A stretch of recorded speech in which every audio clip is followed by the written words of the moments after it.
I'm a professor of speech and writing at COCC for my day job. This is something I volunteered to do. When I scheduled the class, I was told it was going to be raining and snowing outside, so I thank you all for coming here on a beautiful day. We will be done at noon or thereabouts. Also, I want you to know that if you have any questions about the material that's covered in today's class, the first 3 hours that we're talking about is mostly the legal requirements and sort of the programming expectations. And again, we'll be using kpov. Come on in. We'll be using kpov as our sort of our model, our paradigmatic example of a community station. Those of you who know kpov and love kpov, there's many people out there that feel that way, please also know that this class is sort of an entryway into being a programming volunteer at kpov. We've always had the standard that everybody needs to take this class, and I'm sure some of the information is information you, all of you, know, but we've sort of packaged it together, and the first 3 hours are really the most important part of it all, because we have to follow a bunch of rules, and the class itself is part of KPOV's due diligence to make sure they're not breaking any FCC rules. So again, please feel free to contact me. I've got my business card up here, but also if you just want to put it in your notes, oh yeah, we got to always dial 541. This is my office number at COCC, so if you have questions about the class, particularly the legal issues in the class and that sort of thing, please feel free to give me a call. I'm also available online. You can go to COCC's directory and find out how to reach me by email. It's very simple. It's jbognai@cocc.edu. If you have questions about the communication program at COCC, you can ask me. I'm also chair of fine arts and communications, so if you have questions about the art program or the music program, give me a call. In any case, probably you're most likely to have questions about radio, because that's what you're here for. And if you do, you not only have me as a resource, but you will have a 7-hour studio session, or actually studio sessions, because it takes place in 3.5-hour stints. And this is where we're going to finish the class. So today, really this morning, we're really focused on what you can and can't do on the air according to the FCC and according to, for our example, KPOV's mission. But then the next 7 hours of the class are really to introduce you to the studio equipment, and mixing for on-air broadcasting. And when your studio session is over, you should have what I like to think of as a sampler recording. That's my name for it. It's kind of a nice euphemism. When I took the class in Astoria, it was called an audition tape. Basically the same thing. Many of you are catching on. One thing, we're not using tape for the most part, so that really doesn't apply. And it would be, you can think of it as an audition tape, but that tends to make students nervous. And I want to tell you, if you've never touched any of this equipment before, there's no reason why after 7 hours you should be making a spotless, beautiful recording. So I don't want you to worry that you're going up for an audition. Really, what I want you to do is get acquainted with the material in the studio so that if you have time and interest to pursue this later, you'll have the tools to go on and perfect your technique. Mixing audio for on-air broadcast is kind of like anything else that involves, kind of a little bit of skill and a little bit of thought. You do it for a little while, and in those early stages, it's kind of hard. You have to be really mentally present. You have to be, okay, what am I doing? And you're actually telling, okay, right arm, go over and hit that lever and pull it down. But after a while, these things become second nature, just like texting on your cell phone, which, by the way, isn't second nature for me. So we're meeting here on the campus, but the studio sessions take place at KPOV Studios, which is at 501 Northwest Bond Street in downtown Bend. And the first sessions, actually I think all the sessions run in the evening. I'm just checking that. Yeah, they all run into evening. That turns out to be the best time for people to do this. So they'll all run from 6 to 9:30 p.m. and the days vary. Okay. Oh, and by the way, 501 Northwest Bond Street, for those of you who aren't familiar with downtown Bend, here's Wall Street going this way, and Bond Street just going this way, and let's see. This is going to be a very good map. I can never remember what the little side streets are. Maybe some of you can. This side street's actually got an extra street coming in there. Anyway, the library is over here. The school admin building is right here. School admin. Used to be the old high school back when Bend had only one high school. Then there's a parking lot and there's a brick structure here. Looks kind of like that. I've got it a little, there's actually room to park here. You're not going to have room to put a bicycle there in my drawing, but anyway, there is room to park there. And KPOV studios are right here.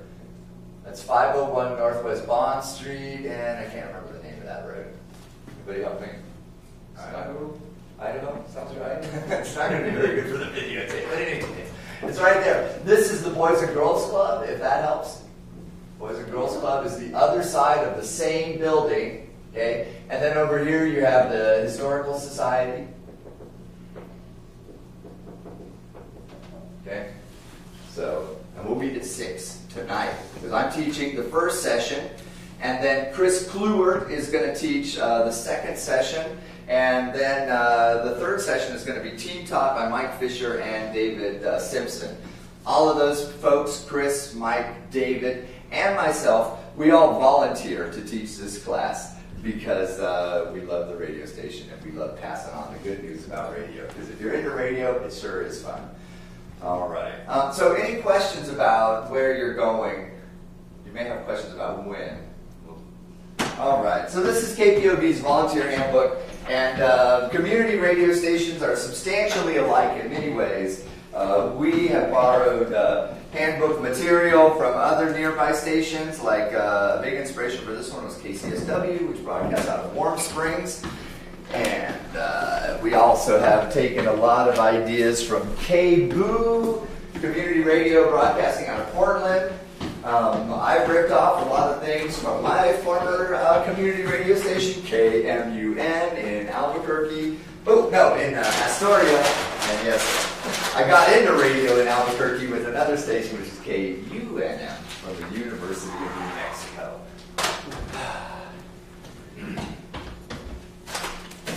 Okay. So this handbook is yours to keep, and at the end of today's session, Pearl Stark or Jill Marr are going to come here and just make a little pitch about things that are going on in the station and the steps you can take if, after this class, you really want to go on air. Maybe you've got your own show in mind, or maybe you want to work with somebody else on their show. Either of those things are possible. Jill or Pearl are going to come here and let you know a little bit about the steps to do involved with that. Like, for example, the first step is after you finish the class, is to practice. You go back to the studios and practice and mentor with a DJ who's already on the air. That would be the first step, and we have a little mentoring checklist. So even though this class is 10 hours, if you're really into it, you can easily put more time into this and do more and more and become one of our volunteers. And in order to do that, you will be asked to sign a little release that says, I've read the volunteer handbook, I agree with it, and I will follow its rules. And if you don't, you can't really go on air. Most of the rules in here are articulated by one of several organizations. I'm going to erase this, if y'all don't mind.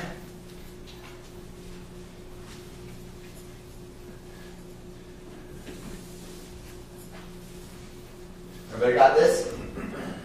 You need to get my attention. John works. Dr. Booknight will catch my attention. Or hey you, feller up front, guy who keeps talking. Okay, so whom do we have to worry about? For starters, the FCC. You may know this is the Federal Communications. Oh, I better spell it out because it doesn't look very good. Communications Commission. Okay, that's one group we have to worry about. Another group we have to worry about that has something to say about what we can say on air. The Internal Revenue Service has something to say about that because KPOV and all community radio stations are 501c3 organizations, meaning they are nonprofit. And if a person chooses to donate to a nonprofit community radio station, then that donation for them will be a tax write-off. If you're not a 501c3, you can still take donations. Unfortunately, the person donating it can't say put that on their taxes. So we have to worry about those guys just a little bit. There's some other organizations that I can put up here. The Federal Trade Commission sometimes has something to say about the things we do on air, but it's not quite as important as these two. And finally, the other one is the KPOV mission, vision, and values, I believe. So mission, vision, and values. So this is also going to have some impact on what we can and cannot do on here.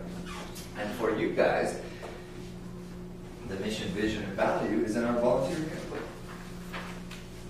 Yes, indeed, it's all right there. Let's see, and it's worth looking at it just for a moment. So, and that's on page 2. Which is actually about page 5 or 6, as the crow flies. So here's our vision. KPOV will be recognized regionally as a powerful source for community building because of high-quality community programs on civic affairs and culture. We will engage listeners and volunteers in all that we do, and that is an admirable and challenging goal. And to be honest with you, there's no way to do it unless you are, in fact, composed of a community of volunteers. Only a community of volunteers could inspire a community to continue volunteering. That's the beauty of KPOV. And I might take a few moments to give you a little bit of the history of it, too. The mission is radio by the people, for the people of Central Oregon.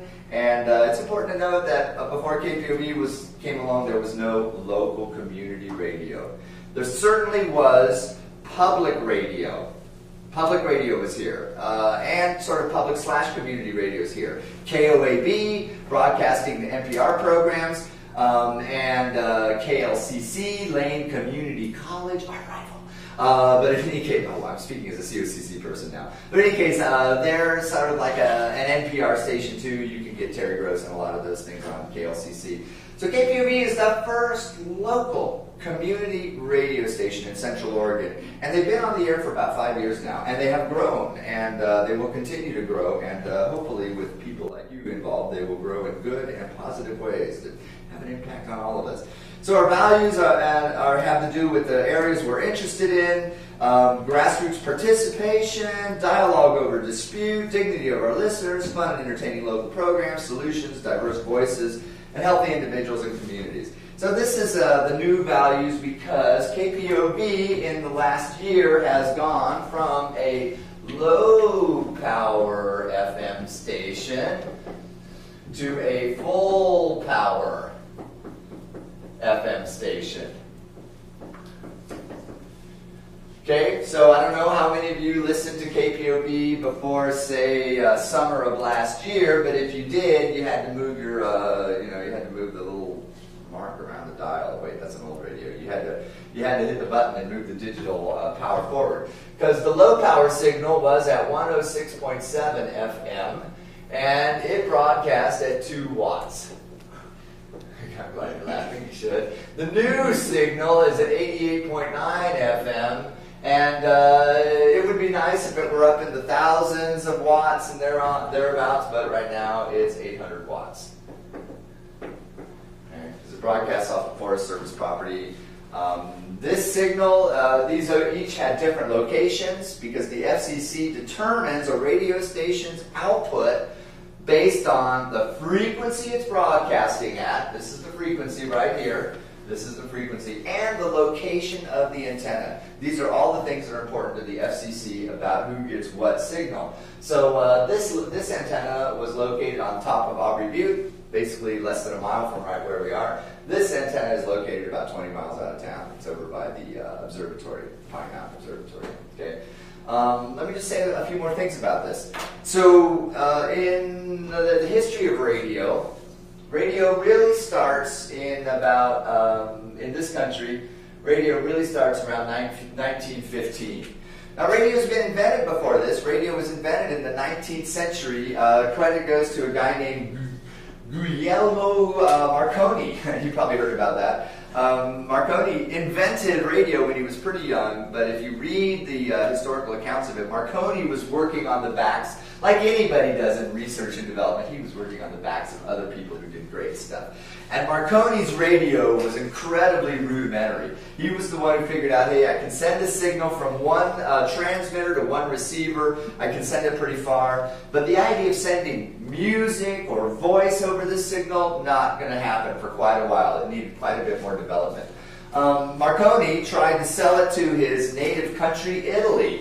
Italy wasn't interested. The Italians are brilliant and smart people, but this seems like a bad choice on their part. On the other hand, if you think about it, at the end of the 19th century, Italy was a new nation. It had just unified around the time of the U.S. Civil War. And there were lots of little competing sub-states in Italy, so it doesn't surprise me that they wouldn't really have a strong sense of national defense and this sort of thing. We got to buy that. So Marconi went over to Great Britain. They were interested. They said, let's use this thing. Marconi was wealthy from there on out, didn't really have to worry too much. Great Britain and the United States eventually shared the technology, and radio technology was a matter of national defense for quite a while. And so only the Navy, only the military, only the government was allowed to control it. But then around 1915, I'm giving you some sort of loose dates here, they decided, we got to share this with the people. There's a lot of use for radio. So suddenly, radio starts getting out in public. And who starts working with radio? Primarily educational institutions.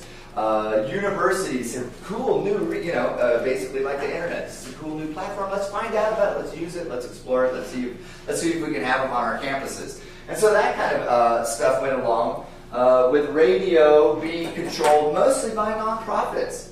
Educational institutions, there were also radio stations that were controlled by unions, and there were some companies, commercial radio stations. This was kind of a new idea because, you see, commercial radio is going to have another problem that experimental radio isn't necessarily going to have, and that is you got to sell the radios.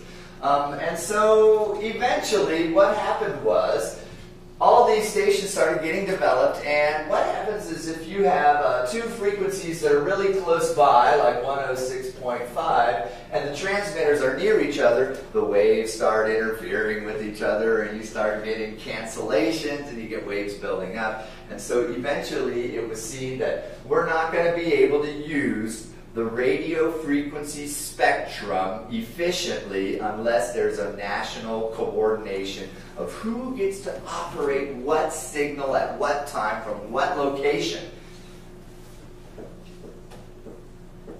1923 was when this was put into legislation, and it later became the FCC, but in those days it was the FRC, the Federal Radio Commission, because they didn't have television to worry about. That took another 15 years before they had television to consider. But that's when it changed as the Federal Communications Commission. After 1923, the scene changed dramatically. I don't mean to get too political here, but a researcher from Champaign, Urbana, Illinois, a guy named Robert McChesney, has done extensive research on this period. And what he noticed was that before 1923, about 90%, and I'm just giving you his figures kind of shorthand, about 90% of radio, broadcasting was non-profit. After 1923, and you can look at the composition of the board, it was completely reversed. 90% was commercial. Yikes! Okay, so big change. And McChesney's big on looking at the laws at the time, and you might be saying, well, why did this happen? It seems like it was naturally going this way where it was experimental. Why should we change it over to commercial? Well, the reasoning that the FRC used was this. Right now, there's a lot of nonprofit businesses that are engaged in the manufacture of radio broadcasts. However, can we always trust those guys? They might have dubious political agendas. This is about the time we're starting to get things like the Red Scare and that sort of thing happening. And so the view was that commercial industry was apolitical. Okay? Most of my audiences today laugh at that. So I don't know what you think about it, but that's what they thought back in 1923. Isn't that called capitalism? Yeah, it is. Capitalism. Right. So we're making money off it. But consider it this way. If you run everything based on a capitalist model, is it going to work? Some things, and I'm not saying this is necessarily true for radio or not, but let's consider the post office. Hey, that's a good item to talk about right now. How was the post office set up? In its original instantiation, the post office was a government-subsidized organization. Why? So you could have a post office in every little town in America. Not every little town in America had enough business to afford its own post office. So the government decided that was important. Now, then political decisions changed. 1972, Richard Nixon's Postal Reorganization Act. And now the post office is quasi-commercial, quasi-governmental. Is it making it? It's not, because it's not. You cannot afford from a commercial model to have the kind of postal service we got used to. Isn't that because no one wants to go to the mailbox? They got it on their computer. Maybe now, but it wasn't always that way. Let's consider it this way. When my mother was a 20-year-old, do you know how often the post service delivered to her house? 2 times a day. Do you know that in 1940 they have something that's called congressional franking? Okay, this is about radio, not the post office, but it's just a for instance. They have congressional franking. That means your congressman can send you mail directly, and the congressman doesn't pay postal rates on that. Franking originally worked both ways. If you wanted to send your congressman mail, you didn't have to put postage on that either. When did that change? When did it happen that the citizens started paying for it? But in any case, some things have to have control. Whether radio is one of them or not, you can decide. I mean, I'm not here to settle these matters by any means. But it's worth, and I'm glad you bring it up. I mean, it's worth talking about. Would something like the post office survive in a commercial model? And if we determine that it wouldn't, is it important enough to keep it alive? Those are all questions the society would have to ask. Yeah? Then you have companies like UPS and FedEx who are basically a commercial model of the post office that do work. Not on the large scale of the post office, but they do work. That's right. That's right. And they sell they send parcels, and they can send overnight packages. And you can't get anything mailed for less than, what is it? I mean, the postal rates seem kind of high to me now. 50 cents, more or less, to mail a letter. Try mailing it through UPS or FedEx. You're going to pay $9 at least, right? You know, so, I mean, I agree, they work. But everybody has a different definition of work. It's fun. It's fun stuff. So, in any case, I could refer you to some sources. Paul Starr, most recently, wrote a book on media in America. Media, printing presses, radio, TV, telegraph, telephone, all that stuff. And his analysis, which is pretty detailed, makes the point that because the U.S. subsidized a lot of media in the beginning, that's why this not just manifest destiny of westward expansion, but actually keeping communities connected and in touch and having a strong public education system, which was part of the media. According to Paul Starr's argument, that's why the U.S. experienced such economic growth. Now we're in another phase. Now we're in another phase where we're gonna reduce the amount of public-supported media and public-supported information, and we'll see what that does for us, because that's the way it's going now. So we don't even have to make the decision. The decision's being made for us. One thing I can tell you about radio, though, is people are generally dissatisfied with commercial radio. And part of my evidence for that is I think commercial radio in Central Oregon is just fine, seriously, compared to commercial radio that I've heard elsewhere. But I've been listening to commercial radio in Central Oregon for about 10 years now. And when KPOV LPFM first went on, I heard commercial stations in this town change. They started to hear, oh my goodness, there's a threat coming. A 2-watt threat. Not much of a threat, my friends. When you consider that the average commercial radio station is somewhere around 10,000 watts. So we're not a huge threat. But I heard our commercial stations like KKLR, for example, they really stepped up their local programming, and they would have on the weekends a program devoted to local or regional artists. And I think I'm all for it. I'm all for it. But let's face it, what's really the story on commercial radio? It's the same as on commercial TV. We're gonna be referring to this circle from time to time in the class. It's basically, we'll eventually call it the hot clock, which tells us a little bit about radio programming. So how much time out of an hour is given over to advertisements in commercial radio? 20 minutes. 20 minutes out of an hour? I guess so. You're right. Exactly right. So there's your broadcast hour. And so basically 1/3 of it is devoted to ads. So when KPOV went on, KLCC has this and KOAB have this advantage too. We have things that are like ads. We call them underwriting. Sneaky. Right? We have little station IDs and that sort of stuff. But I would say the typical community radio probably kills off about 10 minutes. I guess 10 minutes should be there. 10, maybe 5 minutes. Depends on the show. So you get a lot more in your hour. TV is the same way, right? TV has pretty much the same standards.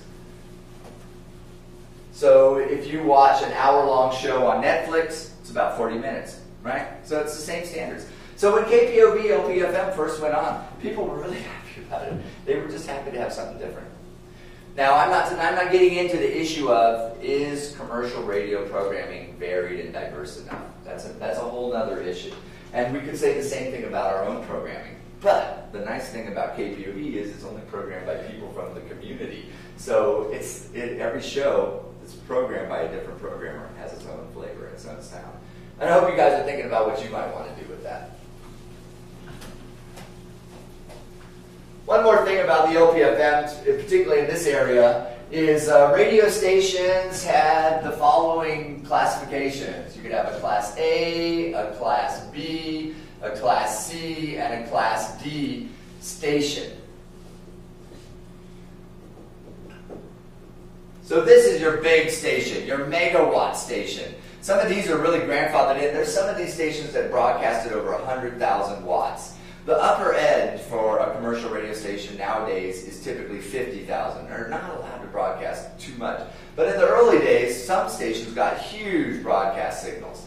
Okay? These other stations, each classification that you go down, the station becomes smaller and cheaper to operate. Cheaper to get the license for, and cheaper to keep your license renewed with the FCC. So the cheapest one of all was the community size station, the Class D station. Well, Congress changed the rules in the 1970s and they got rid of this one. Aha! What happened? Okay, so all these stations took more buy-in to start. People who wanted to start their own radio stations got upset at the loss of the Class D station. So you know what they started doing? Somebody can guess. Pirating? There you go. Thank you. You spared the class my Johnny Depp imitation. They started doing pirate radio. Fantastic. And so what's pirate radio? That's radio broadcasts that are unapproved by the FCC. Okay. And so people said, I want to do radio because it's so cool. This is before the internet, so let's admit. I want to do radio because it's so cool, but I'm not allowed to, so I'm just going to set up my own gear. I'm going to start broadcasting. It's called pirate radio. And if you look at the incidence of pirate radio, it really takes off after 1970 when the Class D station is eliminated. Because with a Class D station, you in a community could start a station for about $100,000. That's about what it took for KPOV LPFM to go on with 2 watts as well, by the way. So then pirate radio keeps happening. The FCC keeps going and busting these guys. And guys and gals. And so, for instance, most of them are inner city, and the typical thing was the FCC would try to, would hear about the interference, the commercial stations would complain, or, somebody would just tip them off as pirate radio, and they'd try to find it. They'd usually find them, bust them, and what they'd do is take the equipment. They didn't usually get prison sentences or this sort of thing. Taking the equipment was like usually a $10,000 to $15,000 fine in and of itself if you couldn't get your equipment back. This went on through the 90s, and then a guy named Stephen Dunifer, who's out of Berkeley, California, got a pirate radio complaint case heard at the U.S. District Court level. And the U.S. District Court actually agreed with Dunifer and told the FCC that based on your decisions in the 70s and eliminating the Class D type of station, you've made it harder to enter into the field of media, which is an important thing in most media, to have low barriers to entry. One of the things people like about the internet is it's kind of a low barrier to entry if you want to start your own website. Getting people to go to your website is another story, but you can start one, right? Just like getting people to listen to your radio station is a different story. So when this case went through the U.S. District Court, the FCC responded by creating low power service. And low power service said, we're going to fill up all the little gaps in our map with community organizations that want to broadcast between 10 to, well, actually I should say from X up to 100 watts. And then they had another category that was going to be less important, and that was X up to 10 watts. But to make a long story short, they never even got around to distributing that one because they had so many applications on this. Thousands and thousands. Here in Central Oregon, 8 organizations applied for the 2 signals that were available, 106.5 and 106.7, and the 2 signals were mutually exclusive. So all the groups that are listed here in your handbook, on page 3, Art Central, Bent's Community Center, Central Oregon Environmental Center, Human Dignity Coalition, Resource, Seventh-day Adventist Church, and Women's Civic Improvement League, all those organizations applied for 106.7. Central Oregon Community College applied for 106.5. Congress said, the FCC didn't say this, but Congress said these 2 signals are too close together. You can only have one station. If Congress hadn't said that, we could have a COCC station and KPOV. We don't. We only had the 106.7 for quite a while. Okay, so it's a mutually exclusive matter. The reason I want to tell you this story is because all these groups, this class, COCC, volunteers from all over made that station happen. It was such a treat to me. I've been teaching this class since the station began. I've been serving on the board since before we went on air in 2005. And it seems to me that every time something came up that we needed, because it takes a lot to make a radio station, there was somebody from the community there to say, hey, I got that, or hey, I know somebody who will do that. I remember the studios that you will see when you go to take classes. By the way, the studio is located on Bend Lapine School District property. Therefore, there is no drinking at any time at the studio. So whenever we want to party and celebrate, we have to go rent a space and leave our studio, which is fine. But on top of that, all those groups, what was it? Okay, so I was teaching this class, and we were teaching in one room, and volunteers were building the studios that you will use. I mean, they were putting up the walls, putting in the windows, and doing all that stuff. And they didn't have doors at the time, because our budget was very small, and we hadn't gone to buy doors. And one of the students took a look and says, it looks like you don't have doors. And I said, yeah, I think we got volunteers building all this, but I guess they're going to have to scrounge up some doors somewhere. And the student said, well, I work at a door company. I'll check with my boss. And he did. And that was like on a Saturday, just like this. And then on Tuesday, the following week, we had 8 doors, 1 exterior, 7 interior doors, just delivered. Thank you. We couldn't do it. Hey, this signal, the original engineer who planned the signal put it up on Aubrey Butte on the OPB tower, right? And at KOAB, the NPR affiliate out of Portland, right? There was no room on that tower. The guy did, the RF engineer didn't do the research. We had no place up on Aubrey Butte for our antenna back in those days. No place at all. And if you've lived in this area for a long time, you know they're not building any towers up there. Every time somebody puts an antenna up there, there's a land use board appeal. It's a major deal. But there's one little wooden antenna, one little wooden tower up there. It's not a big fancy antenna. It's owned by some citizens from the community, longtime citizens. They share it with the sheriff's office. It's shoveling sand and gravel in the Joyce E. Coates Revocable Trust. They share that tower with the sheriff's office, and they decided to share it with us. Tower space up on Aubrey Butte, about $500 a month for our antenna. That's how much it would cost. Shovel Sand and Gravel donates it for free. We could not go on air. We would not have a station if it weren't for you guys. I'm dead serious about that. So that's a little bit why I tell you the history of that. This station last year went silent, and KPOV moved to 88.9, full power FM, a choice that I supported as a volunteer. And one of the reasons I like doing that is because low power FMs are subject to encroachment. A full power station can come along and say, hey, we're more important than you LPFMs. We deserve more broadcast signal, and they could have their lawyers make the LPFM lives very difficult. So now we're a full power station, and the good news about that is it's pretty much the same as running a low power station, except some of the rules are different. So we'll talk about those different rules a little bit, but mostly we're going to talk about what you can and can't do on air right now. Any questions about that history, that short and quick history of the local community radio? One thing I noticed is with 2 watts, people had a really hard time getting our signal in their house. 2 watts doesn't go through walls very well. So where can you get the signal best? In your car.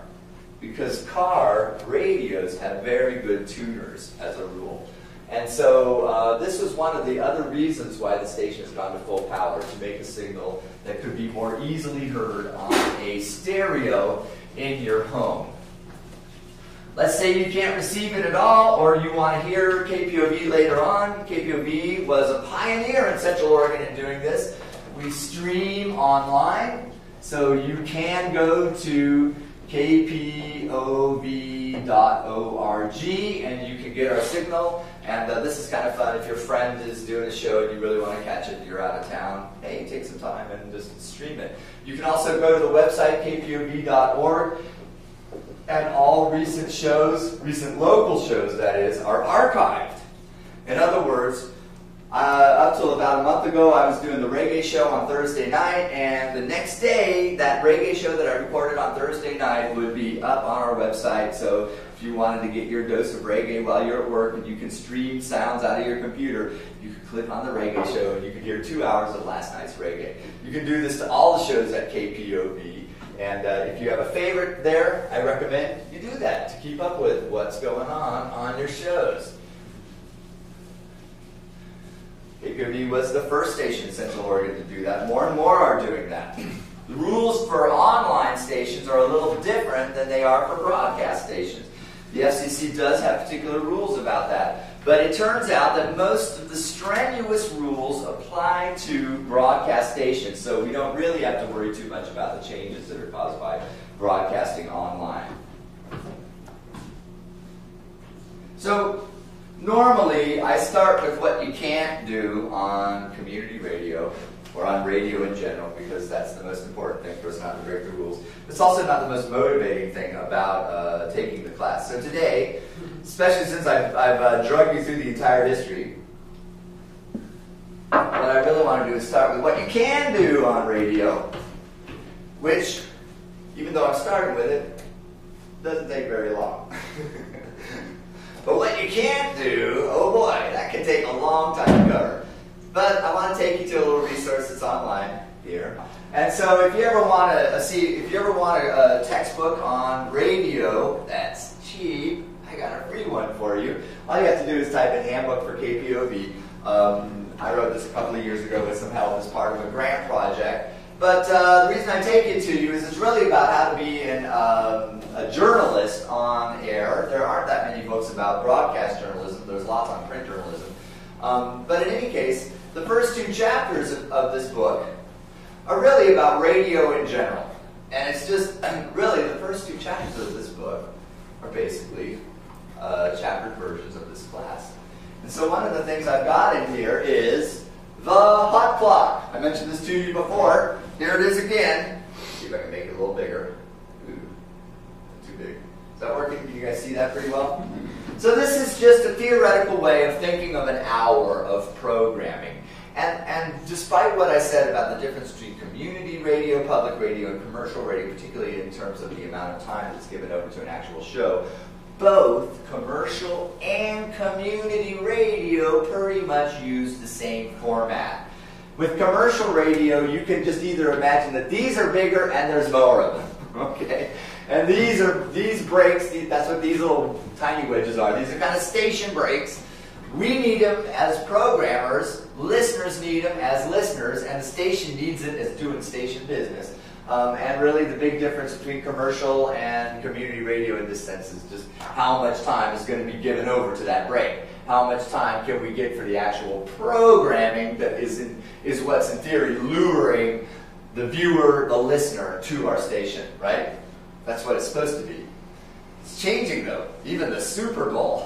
I know people who watch the Super Bowl to see the Super Bowl commercials. It's like, wait a minute, it's about the Super Bowl. It's like, who cares about football? Okay, so anyway, our main concern is community radio, because in theory that's where you guys are going to be broadcasting. However, I do want to emphasize this. I haven't tracked it in the last year or so, but about 5 people who've taken this class for fun now work in commercial radio. And I'm all for it. You know, yes, I've complained about the programming on commercial radio, but I listen to commercial radio too.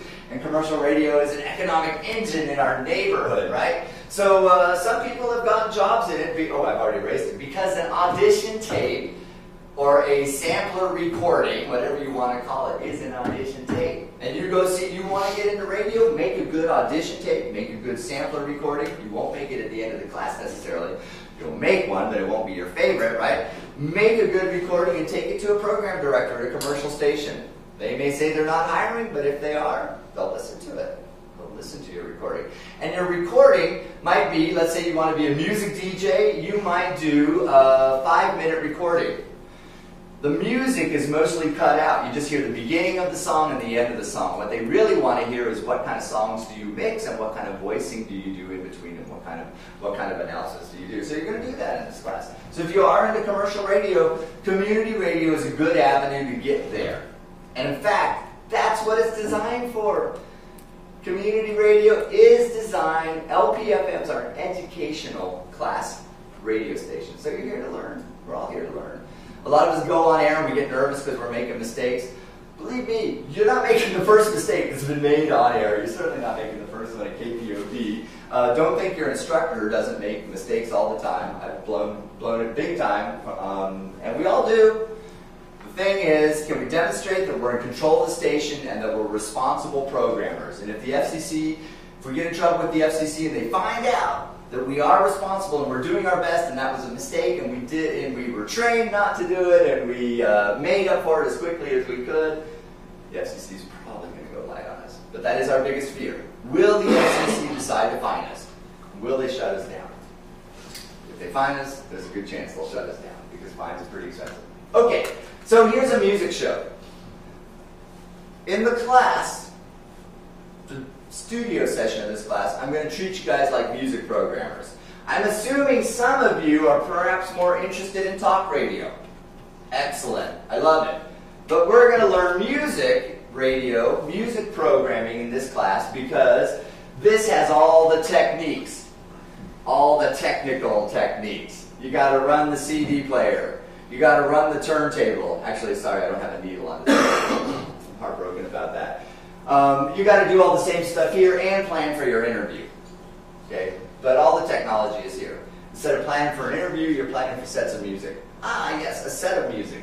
That's the other thing. This one's broken. This is a typical community radio hot clock. Sets are somewhere around 20 minutes. You know, you take out this, maybe 18 minutes, right? And what I would like you to do as a programmer, and most listeners want you to do this, and that's who we're interested in, most listeners. Make a set that's coherent. A set that puts songs together that have meaning to you and would have meaning to your listener. Maybe they're songs by the same artist. Maybe they're songs on the same theme.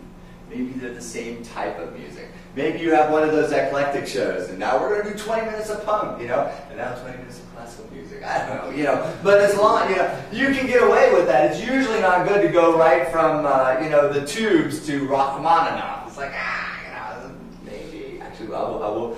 To every rule, there's an exception, and I have one for that too. You know, so typically we design sets so that they work out as a coherent whole for us. One way I like to think of it is we're kind of telling a story.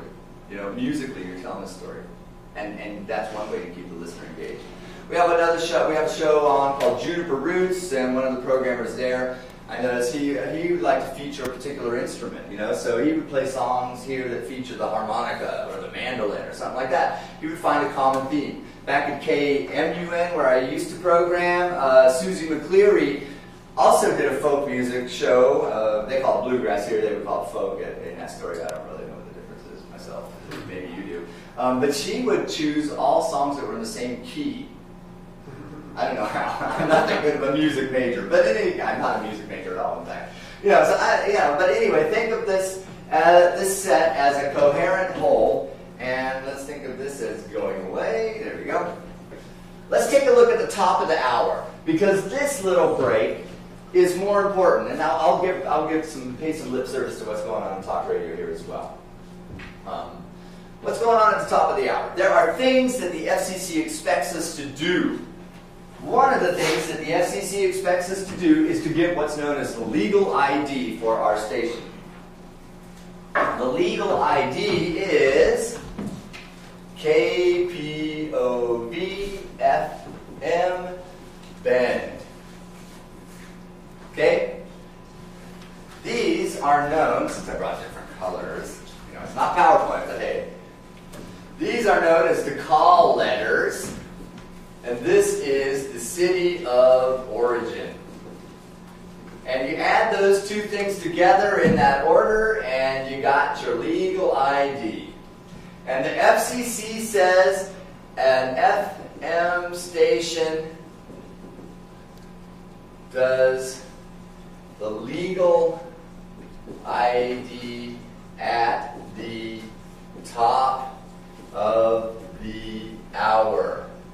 And technically, they mean, give or take, a minute.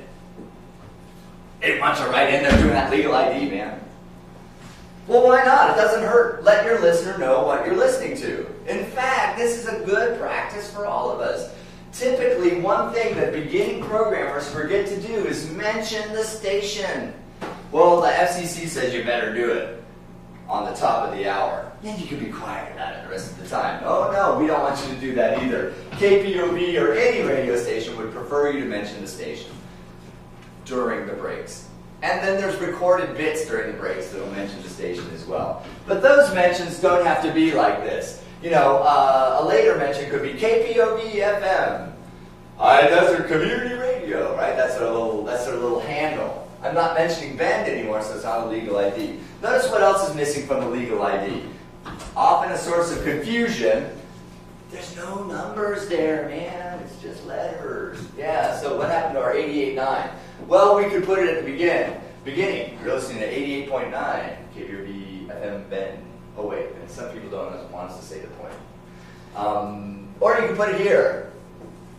You're listening to KPOV FM Bend, 88.9 on your dial. You know, I can do that. Where I can't put it is right here. I'm not allowed to say KPOV FM 88.9 Bend. The FCC says that is not a legal ID. Yeah, in the back. Why don't you say like the 88.9? Well, I don't have any problem with saying 88.9. So, but our programming, we have a committee called the Programming Committee, and they have encouraged us to not say the point. But it's supposed to say 88.9. Sounds great. I guess it sounds. I don't know. What do you think? Didn't KPOV used to be the point? Wasn't their slogan like get the point? Yeah, there's a little discussion about that in here. You're right. POV, when those call letters were designed to be point of view. And there was another station in Oregon called The Point, but they were on the other side of the mountain. So for quite a while, we were The Point.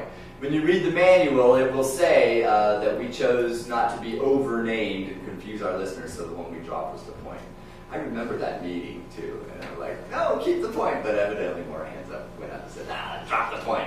And so the Point, it used to be called The Point. I thought I kind of liked that myself. And I don't know if this is a holdover from those days. It's like, oh my God, there's another point. Didn't we eliminate that 6 years ago? So welcome to community organizations. If any of you have ever seen The Life of Brian, I think that's an excellent movie for explaining how difficult it is to get along with other people when you're working on some project that you all love. And so this is what happened. We're no longer The Point. Somebody else might grab that name. But so right now, the main thing for us to know, we will always be KPOV. We're not changing that, although we could. I mean, we could ask them to change our call letters. And when we do a legal ID, just leave out the numbers. And it was at that, it's funny we should talk about that. It was at that same meeting where several people decided it's more important to brand the station with the frequency so people could find it. So the point kind of went out the window and 106.7 came in. And now it's 88.9. So good questions, you guys. Keep them coming because the history is interesting, I think. Anyway, that's legal ID. After that, you can just mention it. Here's another thing you should be mentioning. You. Who are you? You are, when you're programming at KPOV, one of the cool things about community radio is, sure, we make mistakes. Sure, there's dead air. Oh, I forget to cue something up. Hold on a moment. Or you hear the CD case shuffling in the background. These are sort of the hallmarks of unprofessional radio. Well, you know what? I love that stuff because I know there's a person there. I know this is a clear channel broadcasting out of Texas. And if I want to phone him, it's a 1-800 number, right? This is somebody from my community who's hanging out in a broadcast studio and doing their best to play some music that they brought from home that they like. Music picked by a person. This is a great thing, people my age, we can kind of take this for granted because back in the 70s, even in commercial radio, it was music picked by a person. Because back in the 50s, there was a big congressional inquest, hearing, and fines, and a guy named Alan Freed got punished for taking payola and letting the corporation tell him what to play. We wanted to know back in those days that the DJ was making the decisions. Well, I'm not going to go into all the history of payola and what's happening. Again, there's plenty of good books on it, but you really only know that for sure when you're listening, in my view, to community radio. Commercial radio is such a big industry now. A small station in a so-called medium market like ours in commercial radio can make millions in a year. Millions, especially in an election year. In any case, so we're 88.9, we're KPOV FM band at the top of the hour, then after that we're KPOV 88.9, we're KPOV High Desert Community Radio, we're KPOV Serving Central Oregon, we're 88.9, your source for the latest in grunge music from Seattle, or whatever you want to call it. You can identify it any way you want. Oh yeah, I was talking about live programs. And give us your name. This is an important thing. It's something we'll work on in the studio. We all tend, most of us tend to be kind of bashful. Oh, I'm just kind of programming. I'm just kind of putting this stuff out there. I want to hear who you are too, So my reggae handle was Johnny B. So, hey, you're listening to Johnny B. We've got some Linton Kwesi Johnson coming up, That's the other thing you want to do. With your announcements, you want to kind of be forward-looking, right? Let's say that you're at this point in your show. You do, one thing we expect on community radio is that you're going to do some back announcing. You're going to tell us what we just listened to. That's really nice, and that's one of the fun things. And so that's kind of a given for most of us who are doing music programming, because we're not playing music that everybody's going to instantly recognize. It's like, oh yeah, there's another song by U2. Okay, great. No, this is going to, we might play a B-side from U2, right? That's old for a non-hit in theory. So in theory, we're playing music that's a little more eclectic, that's a little more unusual, that doesn't get a lot of airtime, that's typically longer, right? Commercial radio seems to like 3 to 3.5 minutes, and the song must be over. No wonder the Beatles did so well, right? But we might actually play a 4-minute song or a 5-minute song, right? I love to play a 20-minute song. So you might do some back announcing, but then most of your break is going to be forward-looking. Tell your listener what's coming up. So think, if ideally you've thought about these shows in advance, or these little sets, and so you can tell them, hey, the next set's going to feature the mandolin, or Susie McCleary, the next set's going to be in the key of C. I don't know what she would say, but in any case, you've got some theme in mind, tell your listener. And maybe you're talking here, maybe you're talking about this set that's coming up. Or maybe you're even talking about this set during the next hour. You might talk about something that you're going to do toward the end of your show. Most of our music shows are 2 hours. Okay, just as a for instance. Most of our talk shows are 1 hour or half an hour. There, imagine the line between us. Okay? And that's because talk takes more work. That's all there is to it. But they both take work. They both take planning. So I've programmed a number of shows. I've done reggae, I've done Celtic, I've done spoken word, and the spoken word was talk, and it took a lot more planning to do that. And I was working with people who were dead. I wasn't calling people to interview them, and I'll tell you why in a little bit. You'll catch on to this quite quickly. I figure, to plan a good music show, it takes me about twice as long as it would take to make the show, to do the show. So for me, a 2-hour show is going to be about 4 hours of planning for me. I'm going to be playing new music that I've never heard before that I just got, because that's what I want to do as a programmer. I want to bring new music out. There's a lot of musicians and talent out there that are trying to get their stuff heard. Maybe they'll give me the CD. I want to play new stuff before I put it on air. I've got to preview it. I've got to listen to it. We say preview. It's kind of funny. Pre-hear, actually. Now, I've got to know if there's any bad words on it, for one thing. And then I might want to make some aesthetic decisions about the music, too. Hey, that doesn't belong in this set. That belongs in this set. So music, 2 to 1 is my ballpark estimate. Talk radio, minimum 4 to 1. 4 times the amount of preparing that you will be on air, and probably more than that. Think about it. You need a topic, you need an issue, you've got to call up guests, you've got to meet them somewhere, you might have to record them in the studio, you might have to pre-record in the production room and then play it later. You have to put it together coherent, you have to do research. That's why for talk radio it's kind of nice if a couple people do it. A lot of times you'll have a talk radio programmer and a producer who helps them out. Chris Kluwer is big on recommending that. And often people like us who've just taken this class who are interested in talk radio become pretty good producers because we want to learn the gig, and so we'll find somebody who's already doing the talk programming, we'll hang out with them, and we'll help them with get interviews lined up and things like that. Okay, so on the music one, do you feel like you have a sense of the general idea here?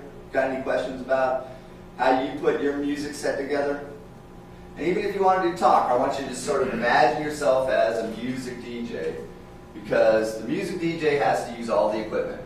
And when the talk runs out, which it does, you want to play some music while you're telling your interviewee on the news show, right? Okay, we can take a little break. When we come back, I'd like to talk about this. Let me just say a few things about the news show. And actually, for both shows, it's worth thinking about your listener. I'm sort of telling you what to do without really giving you any justification for it. And you'd be right to say, well, why? Why should I identify myself at every break? I'm not that big of a ham, fair comment. Because of the listener, that's why. So really, there's basically 2 kinds of listeners out there for KPOV. The 5-minute listener and the 24/7 listener. Okay? And we got them both, I'm telling you. Because this college did a survey for KPOV a couple of years ago, and we found out that about 14% of Bend was listening to the 2-watt 106.7 signal. But the amount of time they were listening to it varied. Some people would listen to it about maybe an hour or 2 hours out of the entire week, according to the survey. Some people did write down 24/7. They just tuned the radio to KPOV and they're done. They're going to listen to everything that we play. Okay, so you want to reach both of those people. You want to reach your 5-minute listener and you want to reach your full-on listener. So for the 5-minute listener, that's why we mention what we're doing. That's why we remind them what station they're listening to, even when it's not the top of the hour, and that's why we mention our names. Because we can assume that a bunch of our listeners are just kind of out there driving through town, kind of looking for something on the radio, and then stumbled on the little track by Rachmaninoff that you were playing here and said, oh, I want to listen to that. They have no idea where they are and that sort of thing. They don't know who you are. They just like the music. They're your 5-minute listener. You tell them who you are, you tell them a little bit about the music, and they might become your 10-minute listener. They might become your 24/7 listener. But they're not for right now. And that's fine, because that's part of who radio targets. Part of whom radio targets, excuse me. But then you have the full-on listener who's going to listen to you for a long time, and so we really need to consider this person here. We obviously consider this person here because we don't play the same musical tracks in the second hour that we played in the first hour. If they were all 5-minute listeners, I'd just go in with 2 CDs, and just, okay, back to CD A, and now back to CD B. So I would probably get kind of bored after a while. And so imagine that situation here. You've got people that tune in for 5 minutes, and you've got people that listen to the whole show. So the people that listen to the whole show, they're your ideal audience. They're not your actual audience, but they're your ideal audience. And so you target your show for them, right? You target your show for somebody who's going to hear the whole thing. And so what I would, and let's just think about this as 30 minutes. That'll be enough even to cover as a theory. computer, but what I like to do is the same thing the music programmers do. You want to think of this as a coherent chunk of your show. And you want to think of this as a coherent chunk of your show, but it's a 30-minute show. So let's think of this as the beginning, seriously, and let's think of this as the end. And let's frame it that way. So, in the beginning, you expect to get more background information. Let's say it's an interview. You expect to get more background information about the person you're interviewing. You expect to get more background information about the issue that you and this person are going to cover. Or let's say you're not interviewing somebody, you're just talking about an issue, you've done some research and you're sharing that. You're going to share the background. That's going to be at the beginning. The background's always going to include things like how important it is. You know, who's affected? How much money is involved? When is this going to go down? What are the effects of the change is going to be? All those kind of things come up in the beginning. You want to get your 24/7 listener grounded and figure this stuff out. Your 5-minute listener pops in right here. You have a break here, but you're still talking here because you're interviewing the person. Think about the 5-minute listener from time to time while you're on air. It doesn't hurt to remind them who you are, whom you're interviewing, what the issue is, reprise something they just said, summarize, paraphrase, put it in your own words. You're not necessarily asking the other person a question, but you're just kind of repackaging it for your 5-minute listener. But then you go on with the interview, you're really making an interview for somebody who's going to listen to the whole story. And remember, the cool thing with our station is since it's archived, if it is an important issue to your 5-minute listener, but they've suddenly got to their destination and they have to go to a meeting, hopefully they've heard your name, hopefully they remember the time, and they can find the show archived. Or maybe they'll just contact you directly through the website. Okay. So and then at the end, think about it the same way. You know, the end is the ending. If we were the middle is the middle of the story. You want to develop the details further. You want to talk about examples. You want to find out what motivates this person to do this. You know, because it's personal and it's informational at the same time. It's community radio. Just think of yourself as a community paper.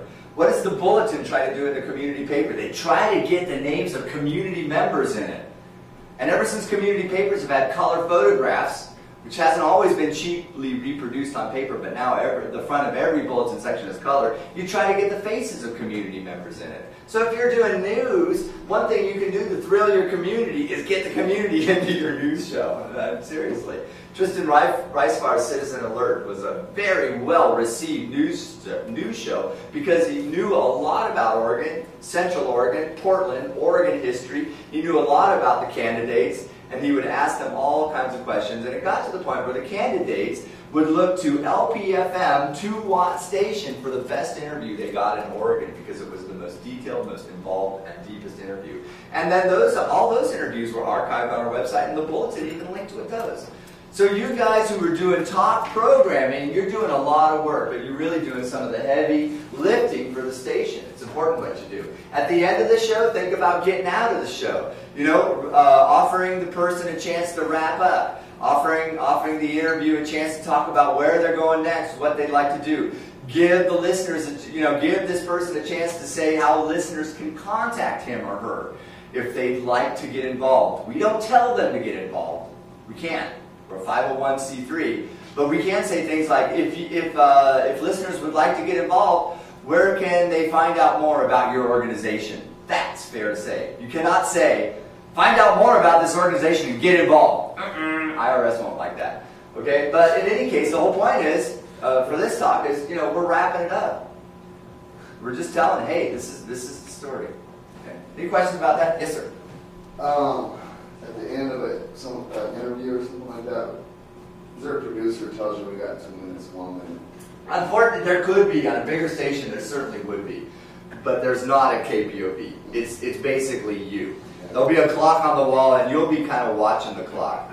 This is one of the things that's kind of cool about interviewing. You really are multitasking, which is why, start out, which is why I say, kind of start out with the DJ, the music DJ frame of reference in mind, and as the equipment becomes more like riding a bike, then you can handle the next two things, which is keeping track of the interview and watching the clock. Keeping track of the interview is the most important part of all, really. And chapter 6 in this book is about interviewing, and Tristan Reismar helped me write it.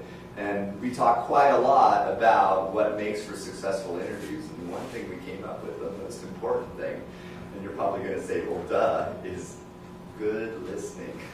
You know, when you meet somebody new, you've done your research and you have a list of questions, but you know, while they're answering question number 3, they say something really interesting.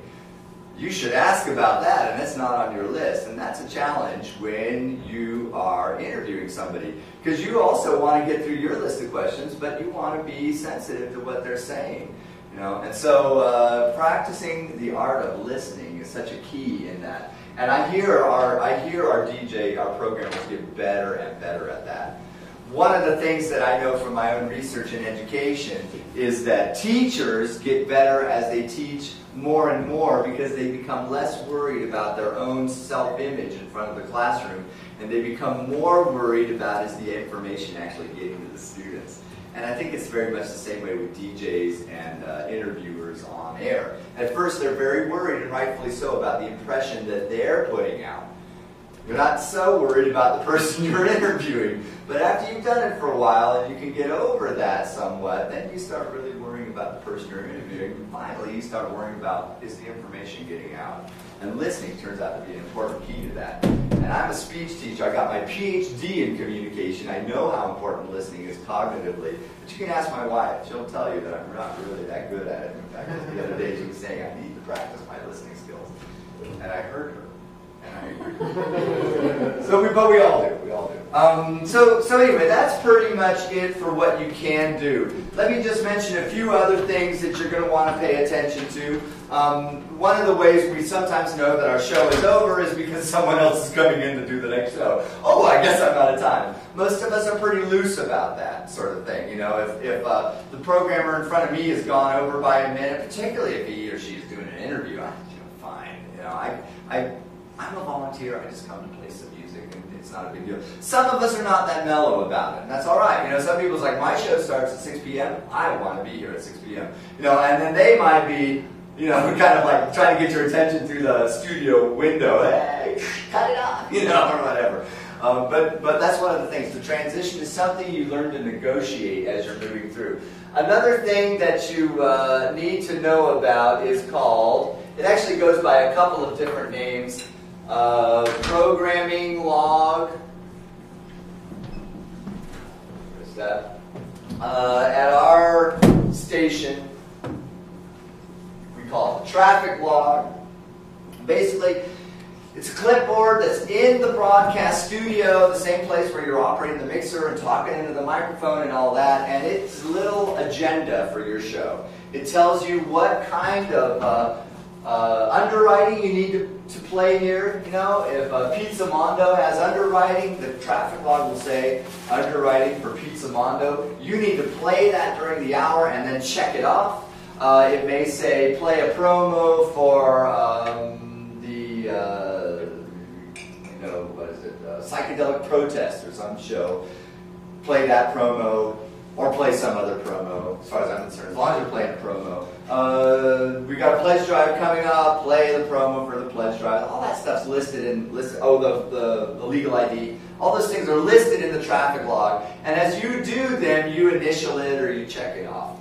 And you sign it when you come in, and you sign it for the hours you're there. You know, so I'm there from 4 to 6 p.m., so I'd write down, you know, John Booknight, 4 to 6 p.m., and it reflects the hours of my show. If the FCC ever wants to know who was in the station at what time, they can come back and look at KPOV's traffic log, and they can see on a given date who was the one doing the broadcasting at that moment. That doesn't mean we have a recording of everything, audio-wise, but in fact, we do. Mostly we do. Okay. So the other thing to know about is the programming or traffic log. That is another FCC requirement. I like to think of, you know, if an FCC agent was to come walking into KPOV at any time, what could they expect to see? One of the things they could expect to see is this, the programming log, and to see that it's been filled out. Another thing that they could expect to see is called the public file. And this is something we don't normally have to worry about as programmers. I'll bet, we're supposed to know where it's located, but I'll bet a lot of programmers have never actually seen it. It is a file. It's a manila file, too, not surprisingly enough. And in the public file, the radio station keeps track of major things that have happened at the station. So requests for airtime by political candidates and how those requests were dealt with. That's one thing that goes in the public file. Transfers of the station. For instance, if the ownership of KPOV was going to transfer from one organization to another, that would have to go in the public file. So there is this other thing that an FCC inspector might ask to see. By the time you've been around there for a while and you're volunteering on air, you should know that that's in a particular filing cabinet in Jill's office in the front room. Okay. So, now I think I've covered pretty much everything that we need to know. One thing, just of personal interest to me, I did some research. I'm still an active scholar in media, and I did research on this subject here, giving the weather and the time. Because when I was younger, I used to listen to the radio station exactly for that. I didn't have a watch, and I wonder what time it is. And back in the 70s, DJs were always giving the time. In fact, George Carlin has a little sketch that he did when he was younger, why no radio? Any of you guys know that? And the DJ keeps saying, bing bong, 5 minutes past bing bong 5, here on why no radio? And it's an imitation of DJs, and he keeps interrupting to give the time and the weather and that sort of thing. And I notice nowadays, and I think the internet has a lot to do with it, we as DJs don't typically give the time and the weather. Everyone's got a cell phone sitting on their forehead. That's right. I can't get the weather from my cell phone, but I can get the time. We don't have watches. And yeah, we're on the internet if we really want to get the weather. So this has become less and less important in radio, and that's what my research shows, because I've listened to a lot of 70s radio, and I wrote down what I listened. And you can listen to 70s radio too. They're called air checks. If you ever just want to hear how radio has changed over the years, especially if you're young, you've probably heard parodies of it, but you can Google air checks or Yahoo air checks. I don't want to pick one search engine over another. And it will bring up recordings of stuff from the 70s, and you can listen to them online. So I listened to a lot of those, and I would record how often, whether the time was given. We used to give it a lot more. Part of what's changed is, like you say, we have other sources, we have other media that we can get this stuff from, but another thing that's changed is because of digital recording, it is so easy to edit audio. It's so easy to record and edit audio now, and it has been for the past 15 years, is that my theory is people are starting to think of their radio programs as a show that's meant to be rebroadcast someday. And people put less of this in because before your show gets rebroadcast, you need to go through it and edit out the little temporal announcements, So if during your show you announce, public service address, public service message. We do messages for other 501c3s. We'll talk about that a little bit. But if you did one of those announcements here, say, it's going to be at the county courthouse tomorrow. By the time this gets replayed a week later, you don't want that announcement in there because it's not going to be happening anymore. So you have to edit that out. That's another reason I think we do less time and weather. Go find it out on your own, and I have less editing to do. Usually it's much easier to edit now. But this is the problem with computers and technology.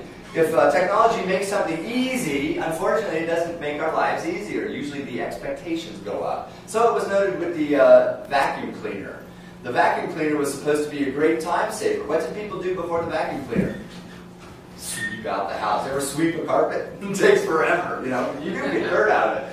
The vacuum cleaner came along and it's like, hey, this is going to save everybody time. It takes about 10 minutes to do the kind of work that your hour of sweeping would do. Well, that's all well and good, but you still had an hour, so now you can vacuum for an hour and make it look really spotless. It's like, great, So now that editing equipment has become easier to work, I have noticed, because I've worked in radio when it was reel-to-reel tape recording, the expectation to edit your stuff and have a spotless version later on, it gets higher and higher because it's easier.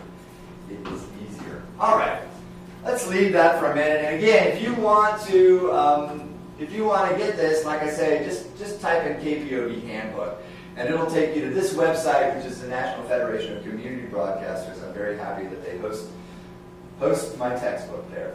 And it is a textbook. It has activities if you want to do the activities. Someday I'll actually teach out of it. So far I haven't. It's just a textbook online. How long can a set of music be? Do you have to keep it to 20 minutes? You really do. Well, in theory, I mean, at a community station, you could have a set of music that's an hour uninterrupted. But you have to interrupt for the top of the hour. However, the programming committee will tell you, no, have more breaks. So KPOV's rule would be the typical music set should be about 20 minutes long. But you know what? It's not written down anywhere. It's just a matter of function. And some of us do play darn long sets. And I would be lying to you if I pretended like I didn't play an hour's worth of reggae music and then back announce an entire hour's worth of music and get one legal ID in there. It's like, that was great for people who wanted music that day. Don't you have to get in, you can't call them commercials, I guess, but the donors? I mean, you got to get those guys in there, so you don't want to put like 20 minutes at once, everyone's going to turn the channel. Yeah, I agree. I like to treat our underwriters as well as I can. And so typically, I like to, I do a little bit like commercial media this way. I'm playing music here, so I'm assuming I've got my listener and I haven't irritated them yet. I like to play the underwriting right after the music. And they're kind of like caught, they hear the underwriting. I think that's good for our underwriters. Because our underwriters don't necessarily see underwriting as advertising.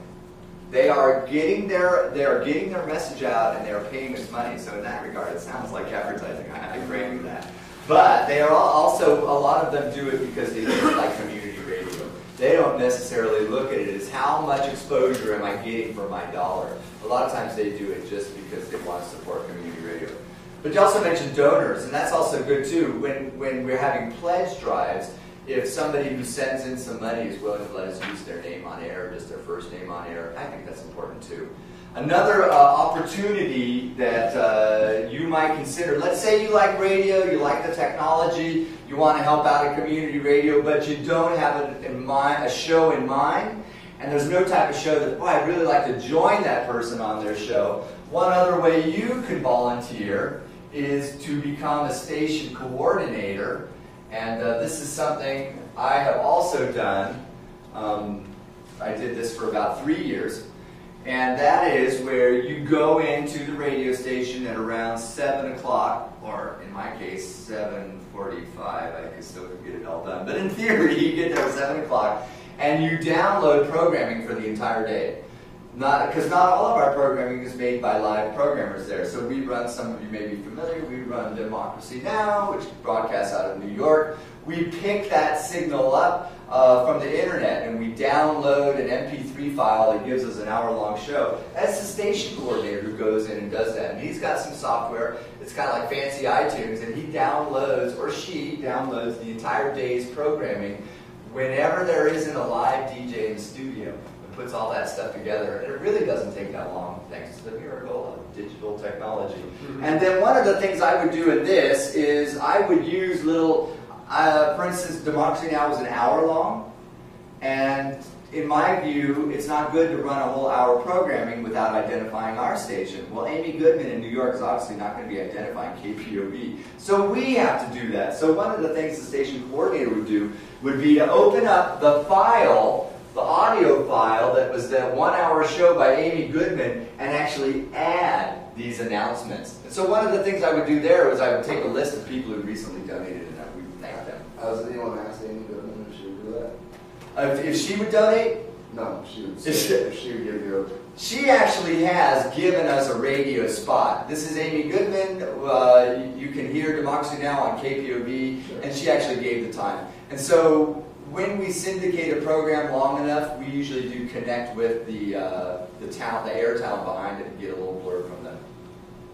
I really, Free Speech Radio News, Aura Bogato, she just, one of the reasons I like radio is some people have great voices, and I just love Aura Bogato's voice. And when we got a little identifier from her, I'm like, oh, wonderful. Now I can hear Aura Bogato saying KPOV, so wonderful.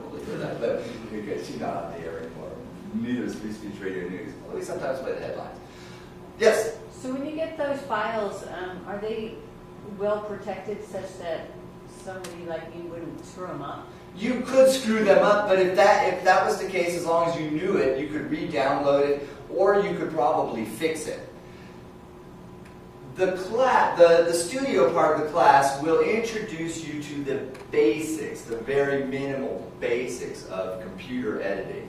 And I hope to show you in there, or I hope that Chris or Mike or David also show you guys, that while I'm not teaching how to use the particular program that's there in its detail, it does all kinds of crazy stuff. It's called Adobe Audition.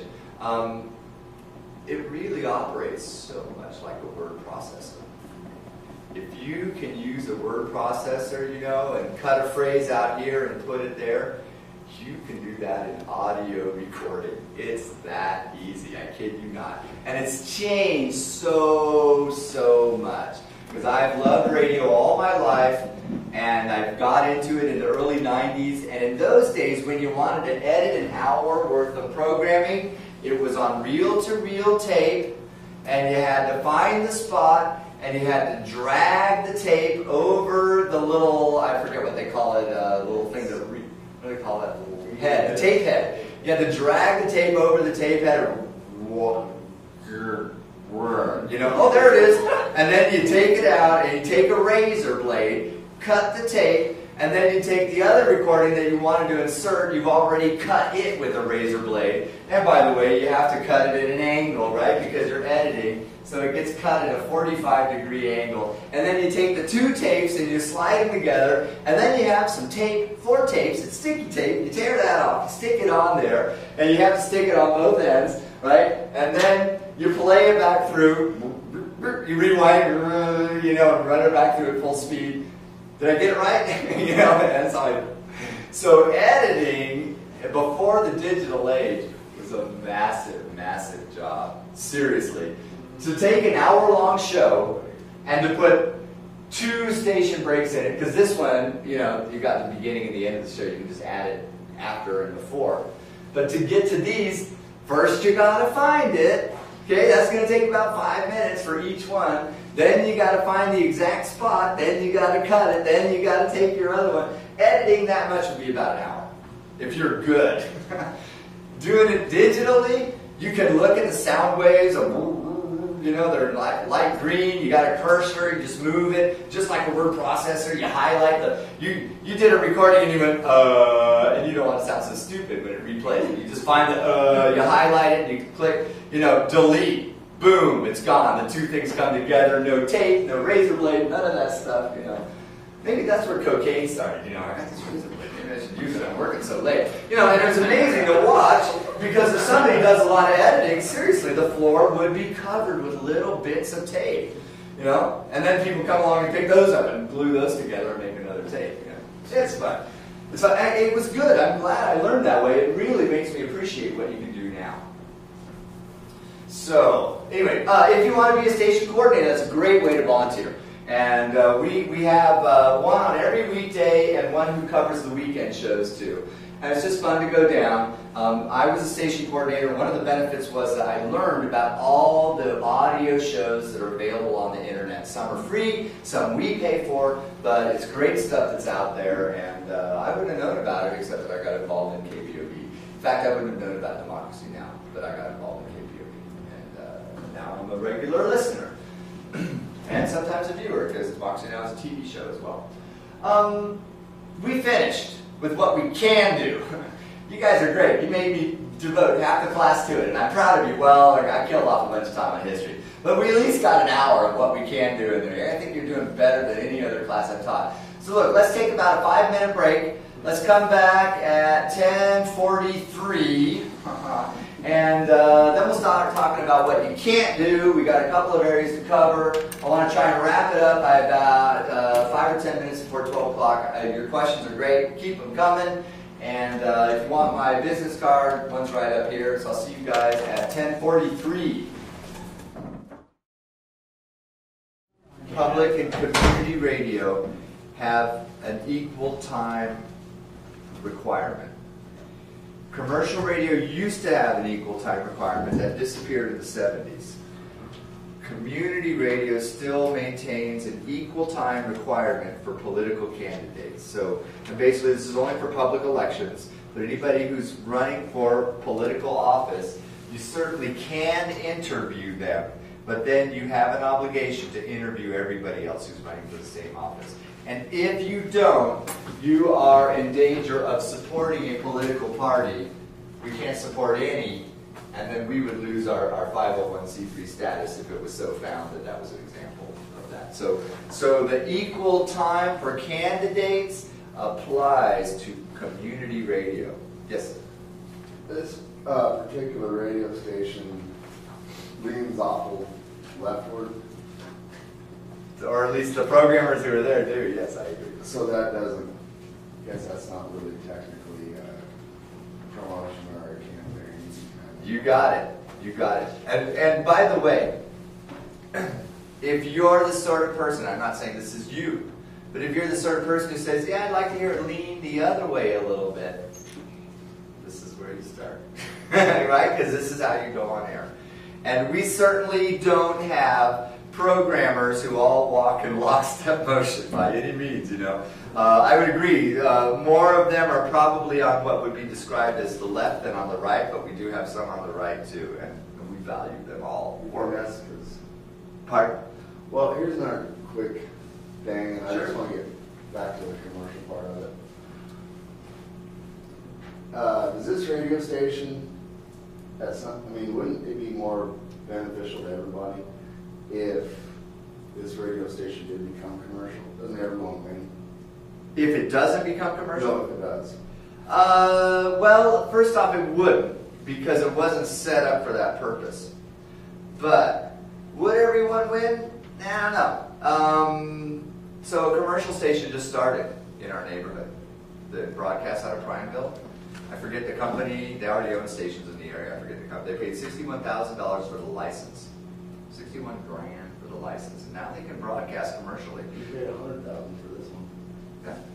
Yeah. That's just for the license. They still had to pay to put up the tower and the antenna and get the studio working and broadcast to it. But here's the thing. Commercial radio, this just takes us back to the debate in 1923, which is a legitimate debate still today. Commercial radio forces us into a situation where we are a for-profit organization, and then in order to satisfy our stockholders, if we're a public company, let's say, we really want to do what we can to increase the amount of listenership and therefore the amount of revenue we can bring in through advertising. But since that's not the model at KPOV, and KPOV's mission is to hear underrepresented voices, those two things slam right up against each other. Now, why is KPOV more left-wingy? Maybe it's because those people tend to have more time to be in the community, or maybe there's some other reasons. For instance, when I listen to most talk radio, most of it is coming from a very different perspective than left-wing, in my view. And maybe that's why people have gone to it who have this particular bent. But KPOV doesn't take any stance on any of this. And we can't. And we're lucky we can even do what we can today, because, we'll take it back to the 80s again. In the 80s, the League of Women Voters and Congressman Henry Waxman from California sued the FCC to allow community radio stations to actually have editorials. Editorials. People with opinions. So what that tells us is they did have community radio before the 80s, but they weren't allowed to have any opinion. We're still in kind of a weird spot, which I'll explain when we get to this. But keep in mind, here's your FM, what do we call spectrum, might as well say. I was going to say the dial, or your FM spread, and it starts around, what is it, 80, I can't remember, but 80 megahertz, right? And AM is in the kilohertz region. And it goes from about 80 megahertz, I'm not quite sure if I got the right number there, all the way to 108 megahertz. And so these are your frequencies, like 88.9 and 106.7. So FM was invented in the 40s, right? Radio had been around for quite a while. It was mostly AM. And then a guy guy named DeForest put together some nicer tubes and found out a way you could make reception really clear, you could make a stereo, you could do all this other stuff. So FM radio was invented. FM radio is the only spectrum, except for public cable access, which is on wires. And by the way, the FCC is really concerned with wireless communication. They're not so concerned with wired communication. But FM is the only part of the spectrum that has a community public radio set aside. They're the only ones. And that is from here to 88.9. Actually, the station is right on the cusp of going from the community signal to the commercial signal. And then the rest of the spectrum is for commercial. The 106.7 ended up here because the LPFM rule said any spots that were open. And the funny thing is, people had been asking for this in AM radio in the 1920s, but they didn't get it. Why did they get it with the FM radio? The research that I've read says it's because people didn't think FM radio was going to catch on. We'll give you community organizations that. It's not important enough. Maybe we'll use this. You can have that. Well, now it turns out that FM is more important than AM. People like listening to FM radio. FM's easier to get. You know, AM has some problems. AM has more interference from stoplights now. AM's running into all kinds of trouble. FM has some problems itself. But FM's the only one with a set-aside, and the research I read said we got the set-aside for community radio because they thought, it's not going to catch on. It's like the laser disc. It's not going to catch on. Well, the laser disc didn't, but just about every other media invented does catch on. That's what's weird about it, you know. Usually, if it's a new media, usually you can make some money investing in it. So the commercial mission is different, right? And I think it would be cool to have a commercial radio station myself. But then notice where my pattern of thinking is. I have it. It's mine. I get to program it the way I want to. Community radio is a much touchier thing. We have to balance all the needs of everybody in the community, and we can't be liked by everybody either. But there's a lot to learn from commercial radio as well, particularly when you think about your 5-minute listener. There's a saying in commercial radio that you can't be everybody's top station, but you could work to be everybody's number 2 station. And if you think about that, that's a pretty cool idea. That means everybody has their own favorite station. We can't count on being everybody's favorite station, but we'd love to be the station you turn to when your favorite station is playing Barry Manilow again. Oh, darn, I don't want to hear Barry Manilow. You know, and then you go to your second station. And that would be nice. But in any case, it is a point of interesting difference between the two types of services, commercial radio and community/public radio, particularly in regards to editorials. So since we're there, let's just talk about that. And this list I put up on here, actually let's just talk about it in a moment. Let me just explain the list. And hopefully I rewrote it in black because hopefully that'll be a little easier to see on the screen. This is basically highlights from your volunteer manual table of contents. Okay, and these are just some of the things. We've actually talked about a lot of them. For example, the public file is in here.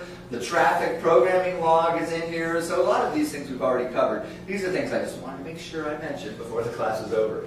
And then we're going to start right here because these are, these in particular, not necessarily the rules of the studio. We don't have any problems with that. But these areas in particular are the areas of the most confusion and the most risk. The most risk for the station. And that's why this class is here. And that's why this class starts off with 3 hours of me yakking. Okay, but you should know too that KPOV, we've been around now for, well, the board has been working for over 10 years since I've been on it. I'm not on it anymore. That's given us time to get enough reputation that we actually have our own music library now. We used to have a lot of vinyl in there too. We used to have a room that was full of vinyl, and as an old school programmer, I miss it. But in any case, we have a lot of CDs, and if you continue to work with the station and you become a volunteer, hopefully you enjoy being a part of that community, and one of the things you're going to want to do is volunteer from time to time. So there are expectations. I believe the manual says you're going to volunteer for 2 events during the year, in addition to whatever else you'd like to do with the station. So, and this is particularly for programmers. Programmers, of course, they're volunteering every time they go on air. Nobody gets paid to do this, right? Because it's too fun, I guess. We go on air, but we're also expected to volunteer for an event. 2 events during the course of the year. You know, the recent event was Spike and Mike's Animation Festival, so volunteers were there helping take tickets and all that sort of thing. But we have events that come up all the time, and there's plenty of opportunities to volunteer. We do phone banks, you know, so there's kind of quiet behind the scenes ways of volunteering. But we're all expected to volunteer in addition to any programming that we do. Let's do these editorials. Like I was saying, in commercial radio, you're not really beholden to anyone but the FCC and your own investors. Okay? Now the FCC does have rules on commercial radio, like the commercial radio station must spend X amount of time serving its community. There has to be some kind of community information and that sort of thing. But the requirements are less.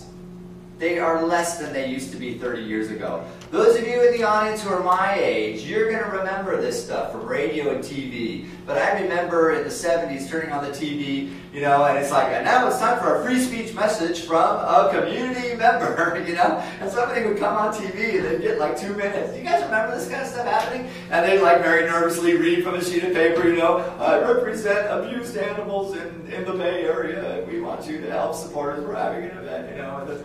And I used to, you know, it's like, oh, it's too bad they're not more practiced and more professional. But I always enjoyed those because they were people from the community. You don't see that stuff anymore. The expectations to have community announcements is much less. Now, KTVZ runs, you know, here's our community calendar, and they put print up, and I think that's great. It could be more, but they're fulfilling their obligations to the FCC by doing those things. Also by covering news that's local. That's also community service for them. Even though they're a commercial station covering it, and, you know, reporters are being paid, that's fine, we're still doing it. In one case, in the 60s, a community in Mississippi took a commercial station away from a broadcaster because they were able to prove that they were not representing the community. One of the ways they were able to prove it is because the community was 95% African American, and there was nothing on this station about people who were African American. That was the first thing. But it took them 1.5 years of documenting, of listening to the station, of providing evidence, and forwarding it to the FCC, and then they got to pull that station from that commercial broadcaster, and then the FCC reallocated it. It's only happened one time. So a commercial station has a couple of things that a public station doesn't have to worry about. A commercial station has to pay for the license. The public station doesn't pay for the license. The public station competes for the license. You know, and then the commercial station has to keep the license up. And so then what happens is the station's record is reviewed and the community involvement has also been documented. That's also one of the things I should have mentioned. That's one of the things that goes in our public file as well. If we have a talk radio that's covering local events, we want to document that in writing, and we put that in the community file, and we keep that information for 2 years. So that if the FCC ever walks in and says, hey, we've heard from some angry citizens that you're not representing the community, right? And somebody could say this, well, my viewpoint's never out there. Then the FCC is going to come in, they're going to look at the public file, and then they'll make their decision based on that. Okay. And that's typically the way it goes. That's the way radio stations get policed. The FCC doesn't listen to every broadcast and, you know, I want that job. You know, oh, wait, that's a violation. No, they don't. They wait until listeners in the area hear what the listeners think is a violation, and then those listeners contact the FCC, and then the FCC may or may not choose to investigate. The radio station doesn't know about those until it hears from the FCC, and that's when a fine has been levied. So for instance, if the FCC gets some complaints about our station and the FCC decides they have no merit, they don't send us a little letter saying, hey, we looked into a complaint, we decided you guys are fine. We just don't hear about it. So we don't really know what the complaints are that are going on out there. Right. That's about right. For like, just say you're a Rush Limbaugh fan. Okay, let's say that. I'm not. Okay. I listen to it like I watch a circus. But that's a good reason. If you were one, right, and said this KPOV doesn't play any right-wing kind of, there's not a whole lot of balance there. Right? That could be a FCC violation if they were to look into it. They wouldn't. They wouldn't say that Rush Limbaugh represents part of the political spectrum. He fits somewhere on the political spectrum, Well, but just his point, his side anyways. his side violates KPOV mission, vision, and values just about every time he opens his mouth because he does so much personal attack. But again, a conservative viewpoint is extremely welcome. A conservative viewpoint that's done in a respectful manner that values the humanity of other viewpoints. And I'm not going to claim that the liberal left point viewpoints have always done the same thing.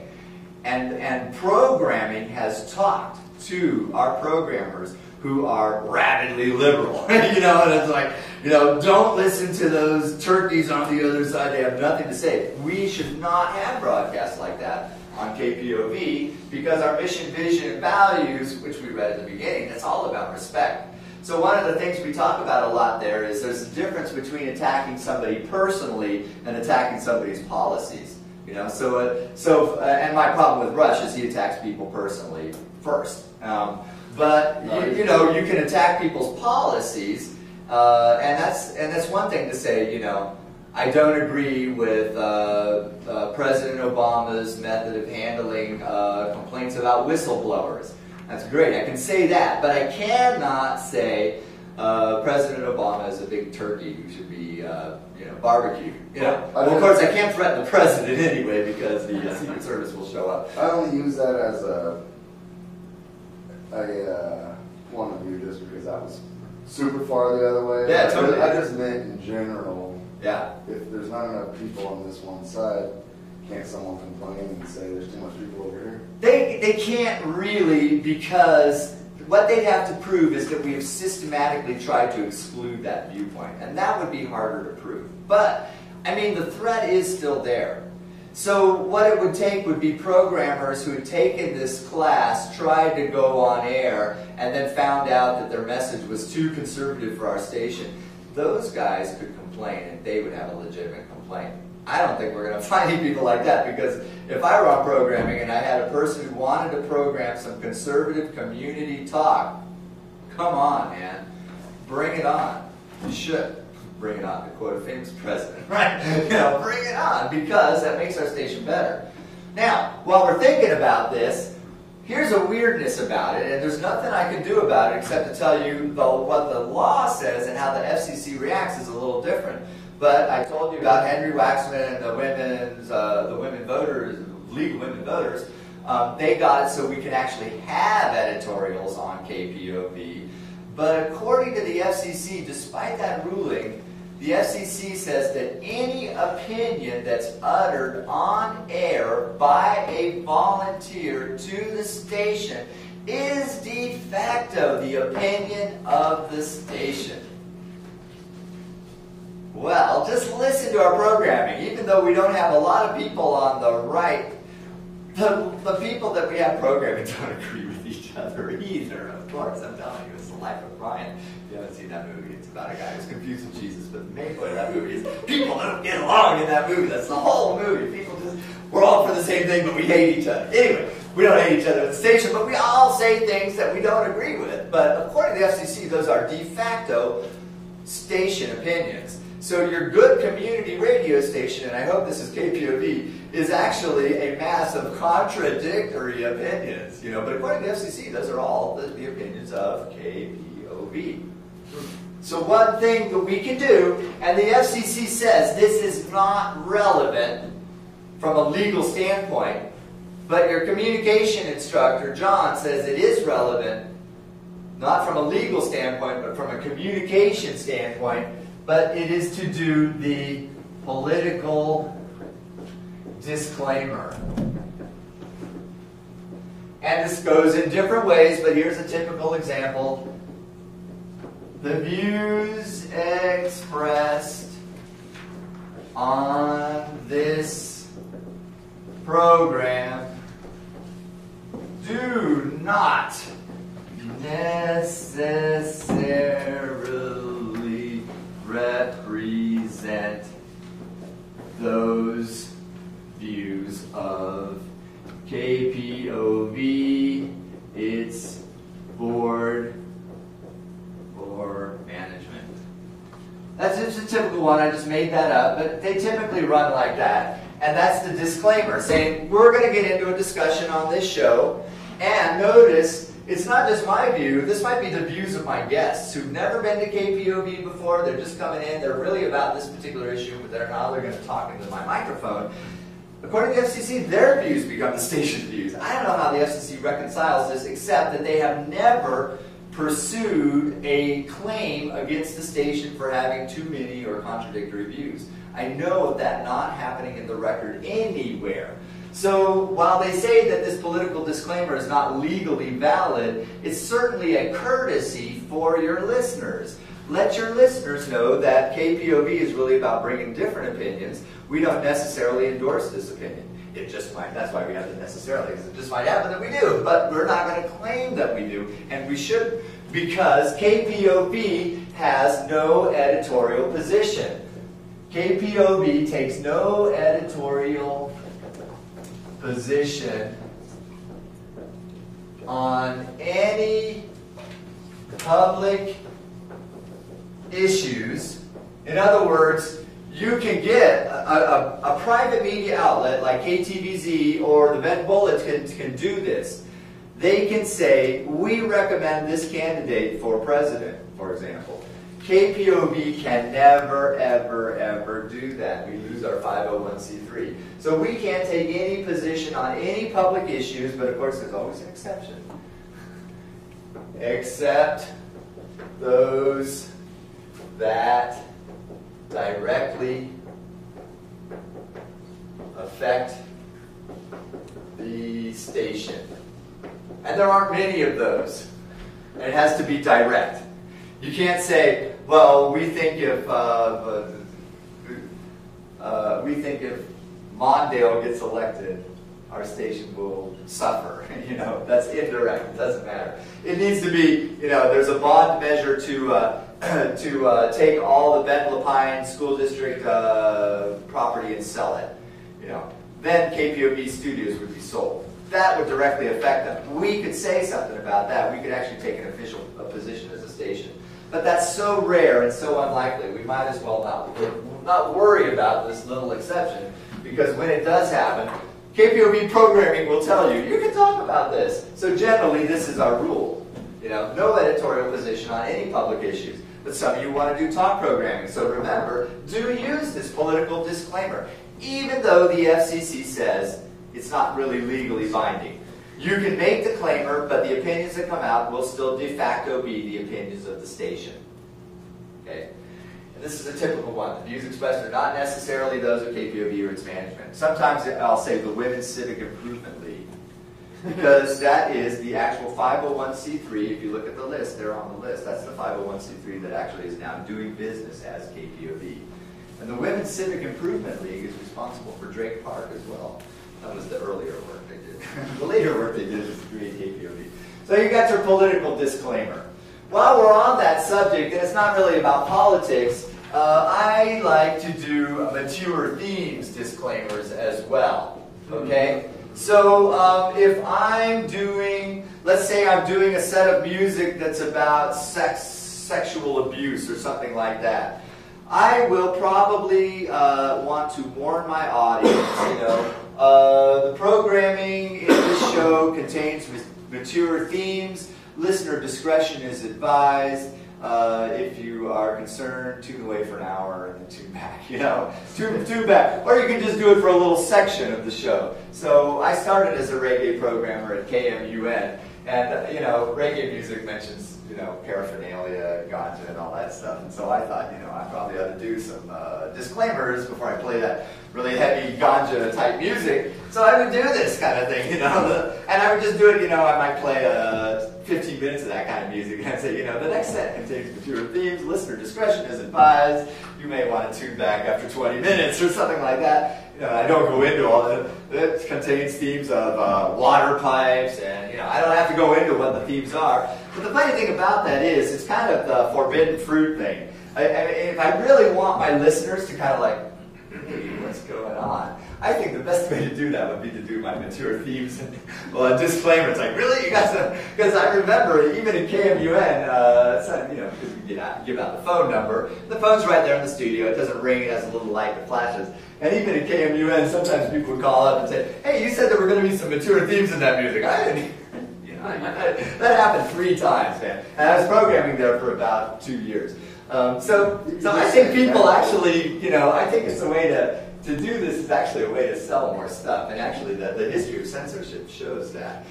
In fact, a fascinating example of that is New York in the 20s. The police had, they had the, what was it called? It was called the Theater Committee. And it was New York cops who would show up and they would watch the show. And I can't remember the name of the play, but in one play in the 20s, a man and a woman kiss on stage. Well, they let the play finish, and then the cops go up and arrest the whole cast and takes them to jail. And that's fine with the cast. They were just going to hang out together anyway. The producer shows up in jail a couple hours later, bails them all out. But it makes the news that the cast got arrested. It's in New York, and everybody's like, the play's opening up again because all the actors have been bailed out, and they can be arrested again the next night. But everybody wants to go because this show is worth people getting arrested for. So censorship and merchandising can go hand in hand, and this is our little chance to do that there. But you had another question you were going I wasn't really a question. I was just saying if you want to throw out all the things of rigging, you just have to say medical in front of everything, and doesn't that make it? And then it's legal.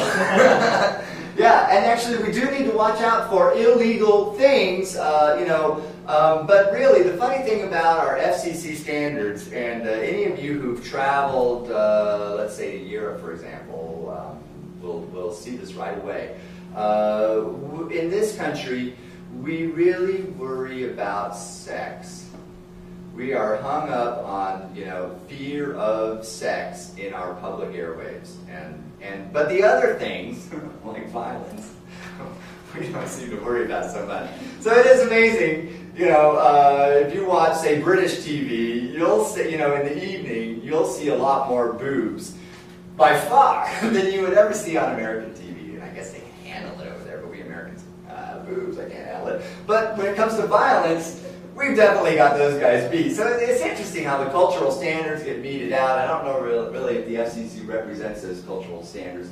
There really isn't much you can do to cross the boundary with what you should and shouldn't say, except when you get to the area of, oh wait, I don't have it up here, it's the most important one. How could I leave that off?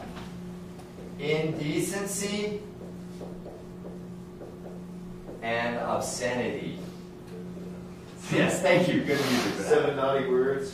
There you go. There you go. That's another George Carlin piece, and that actually figures pretty bigly in the history of naughty broadcasts. I heard there's something like 105 nowadays. Yeah. Well, that is okay. It's actually gotten worse than that. So let's take a quick look. You guys are getting a historical class today, but let's take a quick look at the history of it. Censorship. We have a First Amendment, and it does say that censorship is a bad thing. But we've always had exceptions for that, and the biggest exception for one way you can get your First Amendment rights curtailed. Just to give you a different example, would be to threaten to say something about national security. Right? Back at the turn of the previous century, it was about troop movements. And then at the turn of the 20th century, or actually a couple of decades before, the first national case of prior restraint occurred when a magazine called The Progressive was enjoined from publishing instructions for how to make a hydrogen bomb. All of which information they got from public sources, but the government said it doesn't matter, now you've put it together, it's classified, even though it was all gathered from information at Los Alamos Laboratories in New Mexico, which is where they made the hydrogen bomb. So you actually have a couple of cases of restraint that don't involve nudity, but most of them do. Most of the cases where the government is trying to clamp down on our expression is where we get into this area of indecency and obscenity. And what happened was, in I think it was 72, it might have been 73, Pacifica Radio broadcast Pacifica Radio out of New York broadcast the George Carlin's, it's called, the sketch is called Dirty Words. And it's hilarious, if you haven't heard it, I happen to think. He talks in there, in particular, about the 7 dirty words. And I'm not going to go into them, but you can guess what many of them are. Most of them are 4 letters. One of them starts with F, one of them starts with S. Okay, you got it, right. One of them's 13 letters and it starts with M. Okay. Anyway, George Carlin talks about those at length in this comedy sketch, and it's pretty darn funny. And the problem was somebody didn't like it. They were listening to it and they complained to the FCC. And the FCC considered what the complaint was and decided it had merit and mounted a fine against Pacifica Radio. And Pacifica Radio decided that the fine was too big, and so Pacifica Radio took them to court to say, no, you can't do this to us. It's free expression. The 7 dirty words are out there in the community, and we should have a right to broadcast that. The FCC, the court, not the FCC, the court decided with the FCC. Pacifica Radio lost. The viewpoint was, the main issue that they had was that the broadcast occurred at 2 p.m. in the afternoon, and therefore, they're not in bed. They're supposed to be out of bed and listening to the radio at this time, and this is not a child-approved broadcast. They should be in school, but listening to the radio in school because they took this class and we were tuned. Oh, but wait a minute, no, not all kids, right? Because those elementary kids, they have the morning shift and the afternoon shift. So the morning shift elementary kids are tuned in and they're hearing George Carlin's 7 dirty words, and some of them are laughing their heads off, but some are crying. They don't know what to make of it. So in any case, so the FCC ruled. The government ruled with the FCC that this shouldn't have happened during the afternoon. They said, for example, if it had happened at 10 p.m. or later, it would have been okay. And so what happened is, from 10 p.m. to 6 a.m. became what was known as the safe harbor. Don't you love these metaphors? There's a safe harbor. Your boat could stay.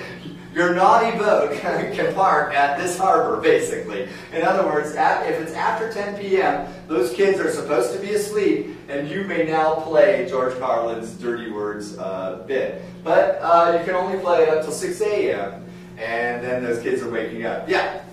Does that still apply now, like, for the language thing? Good question. No. No, it's gotten worse. But it's kind of vague. Okay, so this is going to be another. You're spot on with where I was going with this. It's gotten grayer. The nice thing about this was there was about a 10-year period from about 1972 to 1985 or so when it was crystal clear what you could say, because you had George Carlin's Dirty Words, which is often called 7 dirty words. Okay, so there's 7 of them. Now we can list them down, we can put them in your handbook, and we can just have a little section saying, don't say these words. Okay, and that's great. And as you know, as my linguistics prof would tell me, dirty words are like laundry, and we have to change them every now and then. And there's a lot more dirty words than what's just on the 7 that George Carlin came up with. There probably were in his day too. He was trying to make a comedy routine. He wasn't trying to establish boundaries that the FCC could use, although that's what he inadvertently did. But nowadays, not only are there more words that can get you into trouble, but what about this? Innuendo? Yes. What about innuendo? What about applying, taking nice words that aren't the dirty ones and making statements that are suggestive, like bite my weenie. Weenie is a nice word. It could be a hot dog, right? And bite is something we have to do. Oh my goodness, I put them together and now I've got all kinds of innuendo. Although that was probably even more direct, I suppose, than innuendo. Courts decided that innuendo could get you into trouble. And here's the point in my class where the blues programmers go, oh my God, how can I play anything? Every blues song is about that, huh? Most rock songs are about that. Half the reggae songs are about that. 2/3 of the country songs are about that. It's all about making love and being happy and all that sort of thing, right? Which brings up some of the dirty words, but not all of them. It certainly brings up innuendo. Well, the FCC technically could pursue somebody for playing sexy-sounding songs, but they don't typically. But you should know that that is a possibility. Innuendo, just implying something nasty, can get you in trouble. So from my point, what I want to say is the safe harbor, if anything, has gotten smaller. Some of the court cases have argued that kids are up past 10 p.m. And so really, and this is true for commercial as well, if you want to play a dicey track by Frank Zappa, you better play it around 1 a.m. You know, you better play it like deep into the night as you can go. And I still want you to play it, because I don't think just because it has some nasty words, it's a bad thing. You know, the Supreme Court has been very understanding about these things in the past. In fact, in 1969, note the date, they decided that the F word had legitimate political significance that no other word in the English language could give. So even the Supreme Court has gone so far as to defend profanity in its communicative capacity. However, I would not count on the current Supreme Court making the same decision. All right, so what we want to take a look at are these two concepts here. One is obscenity,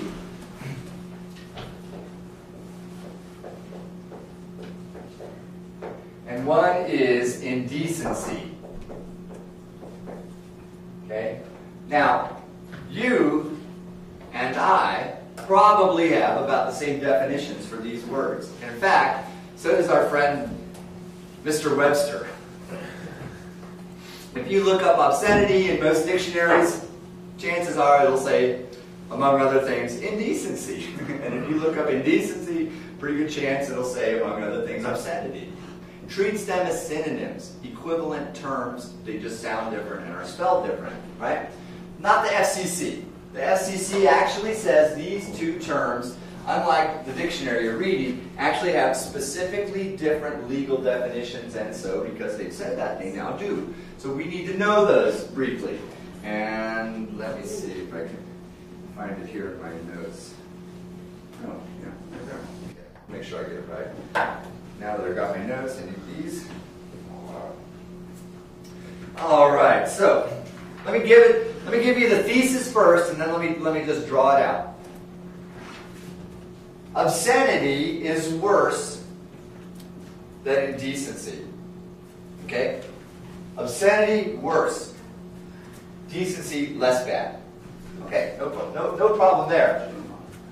Obscenity, harder to prosecute than indecency. Okay? We don't ever want it to get to this point where we're in court being prosecuted for either of these.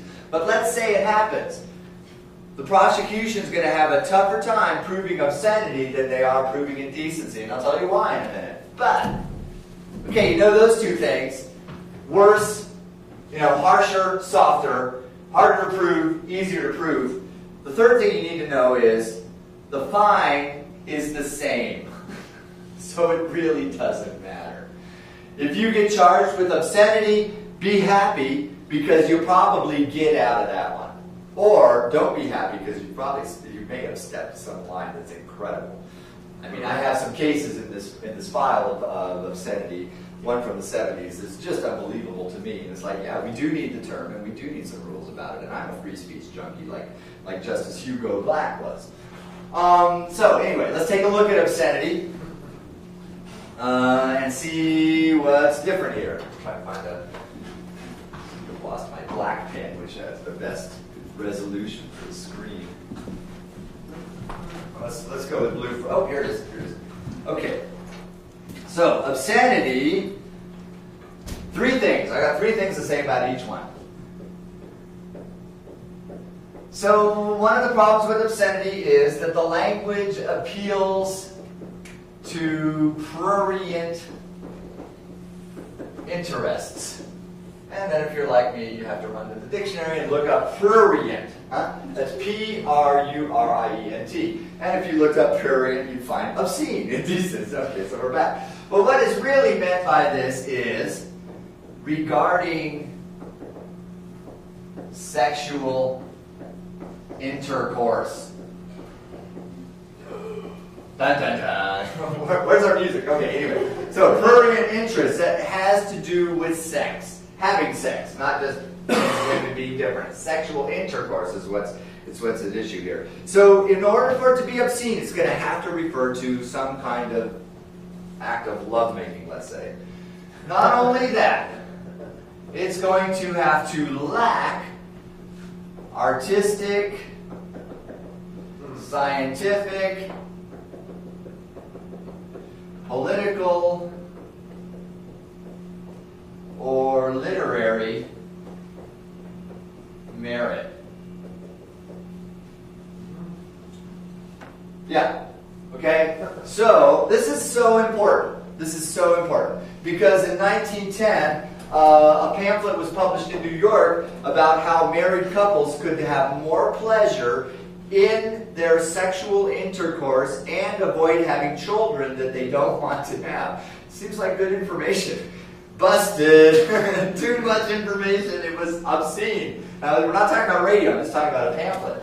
And so a later court decision by the Supreme Court, it's actually called the Miller decision, which involved the guy who was trying to ship naughty movies across state lines, came up with this. And thanks to this feature, a scientifically based pamphlet that's going to explain to a married couple how to have, enjoyable but not necessarily reproductive sex is no longer obscene because it has scientific merit. Right? Important stuff. James Joyce's Ulysses, for you lit fans. There's references to masturbation and oral sex in there. And I'll be honest with you, the first time I read it, and I did read it twice because of that, I didn't find it. It's like, really? I missed it. That's what I was looking for. All 800 pages. Where's the oral sex? So I read it a second time, and I did find it. Okay, I had a little more help from, Cliff's Notes. And that was one time banned in this country. Man, you gotta really work hard to read Ulysses. I mean, we're talking a serious read, to get the little moment of climax there. I think it's a fantastic book. I didn't really read it for the sex. I think everybody should read it. But to think of it as being banned because of those two scenes, two different chapters, one in which masturbation is mentioned and one in which oral sex is mentioned, to think that it should be banned because of that is a crime. And fortunately, this proviso prevents that from happening because, of course, anything James Joyce writes has literary merit, and you don't have to be Irish to agree with that. Okay, and then finally, when you are deciding whether something is obscene or not, this question will no doubt come up in court. First, we'll try to figure out what happened during a broadcast, and then once we figure that out, we'll try to figure out, well, was that obscene or not? The definition of obscenity to the Supreme Court, and therefore by de facto to the U.S. government, includes that it will be based on community standards. In other words, the court will say, what would a reasonable person in Central Oregon think is obscene? And they'll have to try to figure that out. And probably have some witnesses from Central Oregon. You people could be called in as witnesses to tell us what's obscene or not in Central Oregon. Wouldn't you enjoy that? That would be fun. Okay, so that's how the obscenity thing goes, right? And I have to move my line over a little bit because I wrote all over this one. All right, what about indecency? All right, indecency is a little bit different here because indecency does have to do with sexual intercourse. Of course, that could be part of indecency. But also jokes about the body. So, because I have a PhD, I just want to make sure we all understand poo-poo and pee-pee comments could be indecent. Okay? And, of course, what we were talking about later, and this has all sort of been ferreted out in court cases, what we're really talking about here is what's known as common law, okay? As opposed to legislative law, which is drafted by Congress people, what we are looking at is the result of a variety of court cases that have dealt with situations that have fallen into gray zones, and so these are common law issues. So if you're talking about sexual intercourse, you could be talking about something indecent. If you're making a joke about going to the bathroom, you could be talking about something indecent. I can hear Jeff Foxworthy saying this. If you're making some kind of innuendo, you could be indecent. Notice this is different. In this case, I should have been more thorough. It's not only about sexual intercourse, but it's designed to titillate us.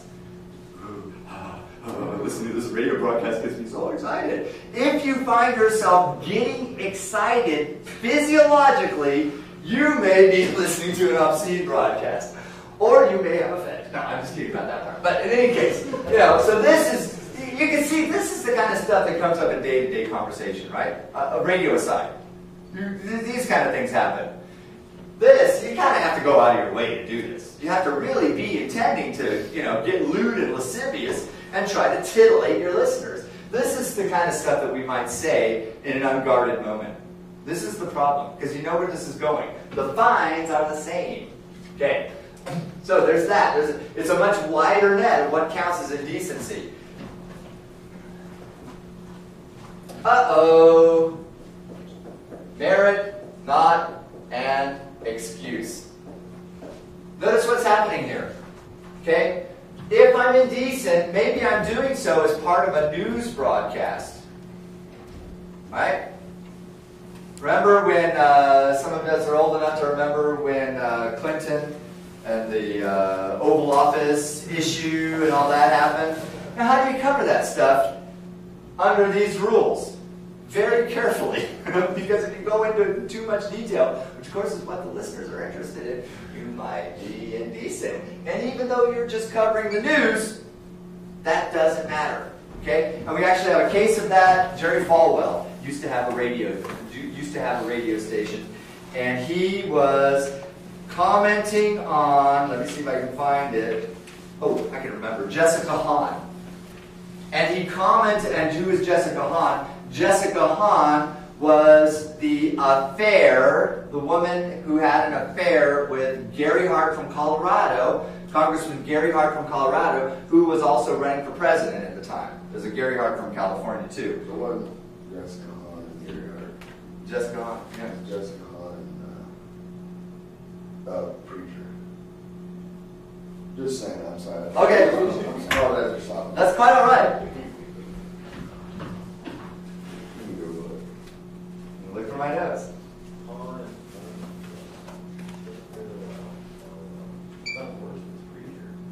What's that? It would be worse if it's a preacher. Well, it was a preacher who was talking about it, Falwell. But I might be wrong. I have to find my notes on this now. For you to be prosecuted by the FCC, someone would have to make a complaint about it, or could they just prosecute you without something? Oh, I was wrong. It wasn't Falwell. James Baker. Yeah, there you go. On the alleged rape of Jessica Hahn by Gary Hart. That's what my notes say. Jim and Tammy Baker. Yeah. In North Carolina. So I gave you the wrong guy. My notes say it was Gary Hart and the alleged rape of Jessica Hahn. So we could check this. The point remains, Baker didn't get off the hook, even though it was the Baker News Show. Another case happened like this in much more locally, and I wanted to mention it specifically, and that's with kpov. kpov, which was one of the stations which I credit for helping KPOV. I've got my notes so well organized. Which is one of the stations that helped. Played a song by Christy Lavin called Penis Envy, a satiric song about what a woman would do if she had a penis. And they got fined for that song, which they had played many times before. Christy Lavin is a folk musician. And kpov got fined $14,000. Wow. Yeah, that's what I'm saying. That's a big fine. And this is a song they had played before. But you're exactly right. What happened was, when they played it this time, somebody was listening and didn't like it and complained to the FCC and named the song. And then the FCC looked into it and said, we're going to fine you. And that was the first kpov heard about it. And that's exactly the way the FCC proceeds. They don't tell you about these things until you're getting fined. Yeah? Does the guidelines for radio and TV kind of follow the same thing? Because, you can watch any South Park, current episode, and it has almost all of that. Pretty blatantly without. Is that just a case of somebody's got to call and complain, or is it different standards for TV and hours and radio? Great point. The standards are the same, but the two entities handle them differently. if you run a big New York station that has a shock jock for your programmer who's wildly popular, I can't think of the name of the guy who's kind of famous. Howard Yeah, there you go, Howard Stern. You got Howard Stern, he's going to be dancing in this area as much as he possibly can and as close to the edge as he can. Okay? A community radio DJ better not do that. And here's the difference. Look at the amount of resources that the Howard Stern station has to call upon when they do get sued. For a large commercial station, a fine like that is going to be nothing. Now, the other thing that's coming is this fine grows. This was 10 years ago. It's gotten a lot bigger now. But even at 10 times that, that's a drop in the bucket for a large commercial station. Plus, if the lawsuit is going on, that's more publicity. So they have the same standards, but they don't necessarily respond to them the same way. And that's a matter of station policy then. You know, which we have a station policy, by the way, that's so draconian, I like it. There is no safe harbor at KPOV, I meant to mention. There is no time you can play that Frank Zappa song that has those naughty words on it. You've got to clean them out. You've got to find a radio mix or make one yourself, which isn't that hard. Okay, I'm sorry about that. And for years and years, some KPOV programmers have wanted us to observe the safe harbor, and the usual response has been, form a committee and let's talk about it. And they can make the case to the board. It hasn't been done yet.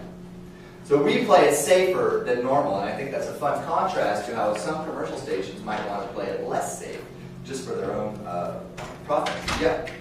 This is a quick question. Sure. Will be specific to our show, and we'll probably talk about this more later. But the five of us are going to do a show on local food and farmers. Excellent. So the farmers will be coming in, being interviewed, and Right. we're going to ask them, for their best farm blooper, etc. And obviously, there's going to be a lot of food being talked Right. about because what is that? Like every other sentence when you're talking to a farmer, So how would that fall under this indecency? They tell It a could be. story and they. It could be. Yeah. You have to warn them. Okay. This is an important point. I'm really glad you're bringing this up. But when you bring people on to interview live, you've got to warn them. A lot of people are going to be media savvy. If you're talking to somebody who's running for office, you probably don't need to warn those folks. And if they put their foot in their mouth, then that's going to be more telling for your listeners anyway. And by the way, the current direction that the courts seem to be going is, in the past 5 years, is sort of allowing more swearing rather than less. I think we can thank Vice President Dick Cheney for that. He tended to have a rather vile mouth when he was in front of reporters, and reporters are recording it, and now CBS is running somebody else swearing, and it just so happens that it's the vice president. It's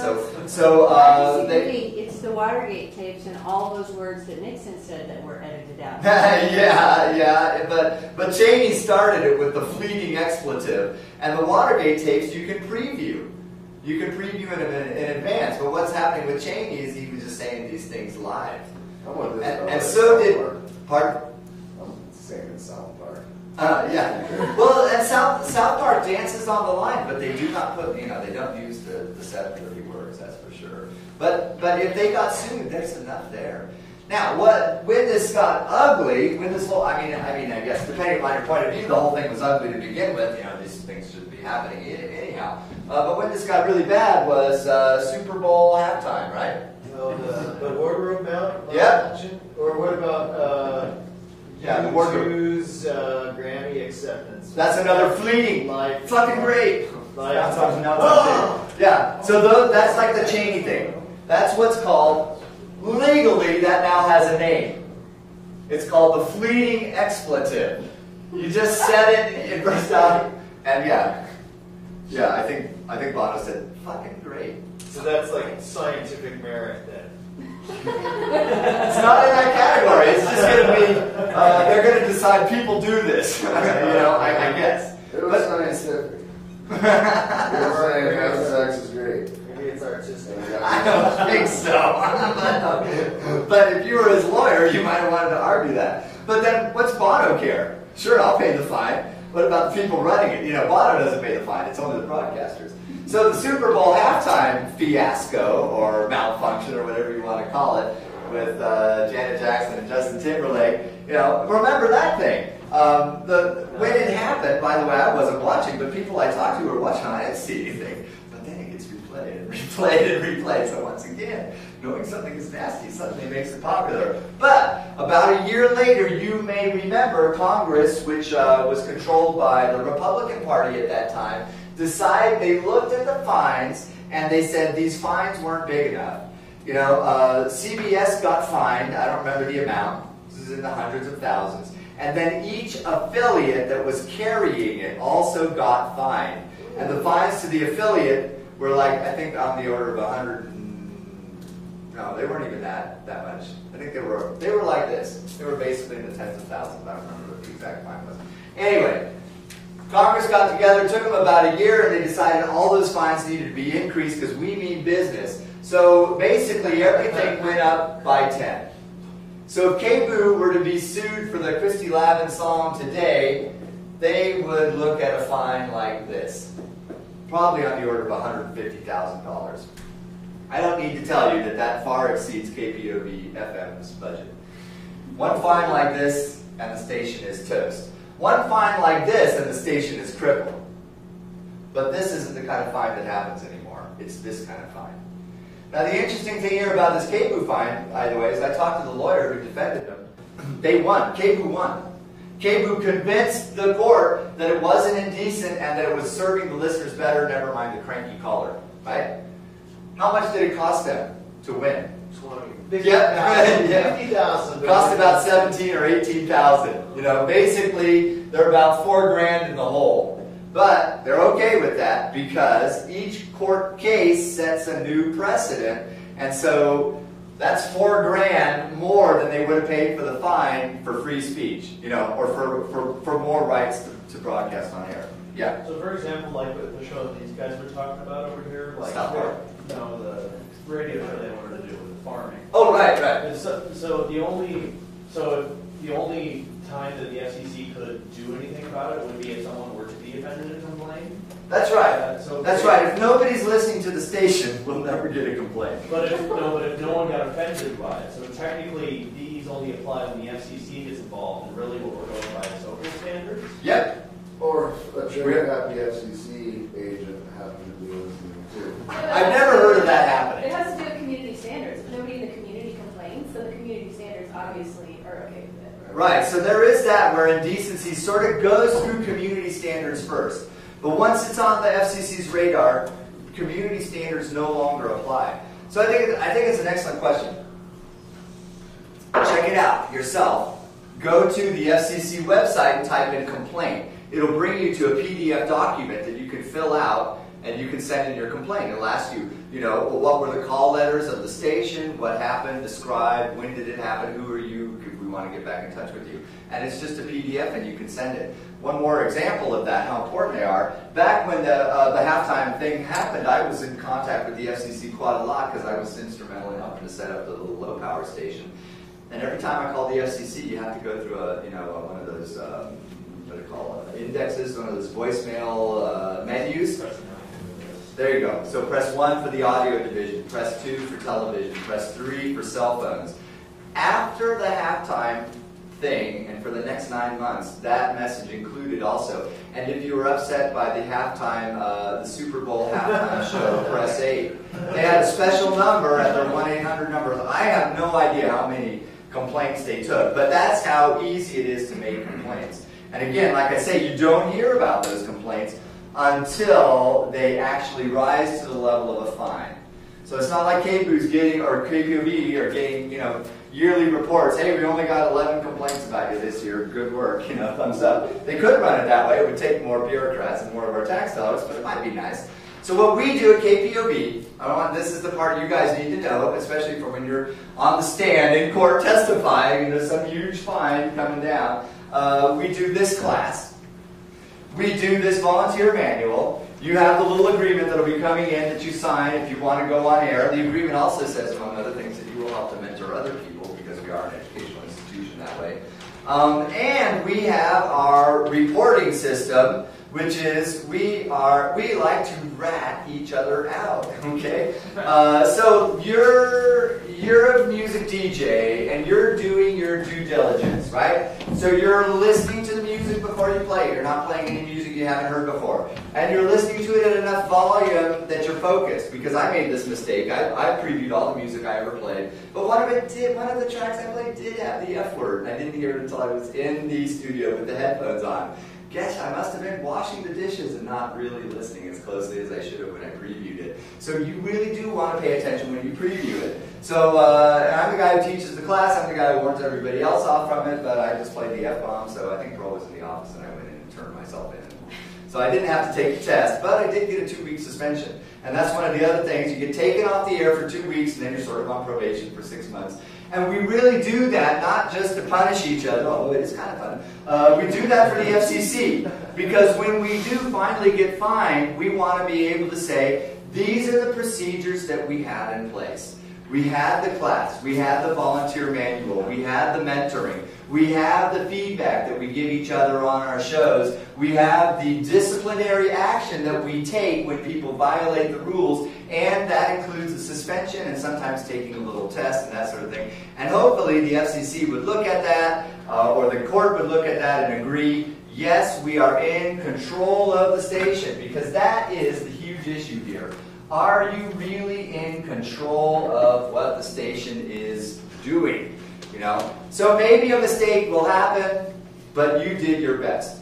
With the farmer, some stations have what's known as a delay. It's a 7-second delay. So the farmer could be there live in your studio and start swearing, and well, I stepped into some horse shit. And you're like, whoa, I better stop that. And you can pull the mic down and prevent the listeners from even hearing that. Well, we don't have that delay item. That's a $5,000 piece of machinery. We had a cheap one, but we couldn't get it to run in stereo, so we gave up on the cheap one. We just do our best. But when somebody's getting out of hand, you just got to power down because you're the one sitting at the control. You just turn their microphones down. That's all you got to do, you know. And then you've got to have some music queued up. Barry Manilow, boom, you know, play music. Talk to your interviewer, say, please, we can't say that kind of stuff on the air. I haven't heard it happen. Same with phone interviews. If it's somebody who's not media savvy, warn them. I always do. I haven't done that many phone interviews on KPOV, but when I have, I've always warned them. And they're usually media savvy people. I say, hey, you know, the usual FCC rules apply, so avoid the indecency and obscenity. Yeah? Okay. All right, so this is what the station looks for. Are we in control? And we're doing our best to be in control, but of course the ideal would be for this never to happen. The ideal would be for us not to have to hunt up some pro bono lawyers to cover us. Anyway, the ideal would be just to not go through the fine. Some studio rules. I already mentioned that it's on Ben Lapine District, and so you can't, no alcoholic beverages are allowed anywhere at the station. But also, we're not supposed to bring food or drink into the studio. Some of us do bring water. You know, you just got to clear your throat now and then, but you're supposed to be careful about it. So far, nobody's spilled anything on our expensive equipment in there. It does get expensive. We've talked a little bit about, I'm saving copyright, we talked a little bit about political campaigns, and basically, do not interview anybody who's running for public office unless you checked it out with the KPOV news team. A couple of years ago, we had a case where one of our talk show hosts interviewed somebody who was running for office, not about the fact that they were running for office, but about what they did for their day job. And after an hour interview that was very interesting on other things, this programmer had to interview all the other candidates who were running for that office. Likewise, if you do the reverse, and this is all in the manual, if you do the reverse and you say something bad about somebody who's running for office, you have to actually bring that, you have to notify that person within 24 hours and give them a chance to make a statement of some sort at around the same time. You don't necessarily have to give them the microphone, but you could read their statement. You could bring them in as a guest and interview them. So that's kind of important, there's a paragraph about that. Say something good about you. You don't even have to interview them. Just say something good about somebody who's running for office, and then you have 24 hours to contact everyone who's running against that person and give them a chance to have their say. Yeah? Okay. What if I want to interview someone who's a congressional candidate from California, District 2? Yep. And they're a doctor, and I want to interview them about something else, and they're really awesome. Do I have to then get a hold of all the congressional candidates from District 2 in California? Talk to them? You got to invite So them. they're off limits once they're running for. Yeah. Okay. They're off limits, or they're on limits as long as you work with the KPOV news crew to figure it out. You know, who's going to interview it. But let's imagine what would happen. If it's a campaign, this person might be wasting his time up here, you know. but you'd have the responsibility would be to send the message to the other people within 24 hours and invite them to the station. And then they're going to turn down the invite, but you're covered. Okay. And that goes into the public file to prove that we're doing our stuff. So, and that's described in there. Personal attack, as I was saying before, we really don't attack people personally. We don't say stuff about people that's negative. That's part of our mission, vision, value, and goals. This also borders on an area called slander and libel, and you should just know that those things, slander and libel, have to do with information about a third party that is negative, Untruthful. false, and communicated to a third party outside. Okay, you do all those. Oh, and you have to have intent to do it, and you can be guilty of slander. Yeah. So with Citizens United, so I work with lots of farmers who are against the big five corporations, Monsanto, Dow, etc. Mm-hmm. Is that now considered a personal attack? No. If you were going to talk about the policies of a corporation, you would just treat it the same way that you would talk about a person's policies. You know, Monsanto wants to do this. That's different than saying, you know, Monsanto is the Third Reich. It would be one thing to say that, but to say Monsanto is backing policies that are not good for local farmers, that's a statement of fact, or at least a perception of a statement of fact. So that's totally different, not a personal attack. Excellent point. Yeah? I think it was yesterday or the day before I was coming back listening to the radio, and there was a gal on there who had taken a trapper's trap out of the river and caught herself in the wrist. Okay. And there was all kinds of, and it was almost a radio station, and she was saying all kinds of bad things about trapping and why they were wrong. Well, clearly this girl did an illegal act. Yeah, so where does that fall? Like, where has it? So it'd be nice if the programmer had a little more balance. Here's the thing. A programmer can get away with that, but think about your listeners. Listeners to KPOV are, I'm not trying to flatter you guys, a cut above the average population, right? They want to hear something more. And what KPOV listeners like is fair play. They like balance. And the show that brings you multiple sides and brings you differences of opinion without just backing one side or another is always going to do better in our community. Yeah. So basically you're saying with every program, every program that we produce or write, we want to keep the listeners in mind for everything, not just, basically we're doing and tailoring it to any, so to keep them listening as long as we possibly can and not offend any of them. You can't avoid offending everybody. You're going to offend people, but you're much less likely to offend if you do so in an open-minded way, willing to continue the discussion. So you're probably not. And KPOV listeners are used to hearing things that they don't agree with. But as long as you, and this is particularly for people who are doing news programming or interviews and stuff, you just want to play fair and you want to get as many sides of the issues as you can. And for the FCC's money, if it's a public campaign, you have to invite the opponents. But if it's just an issue like trapping there's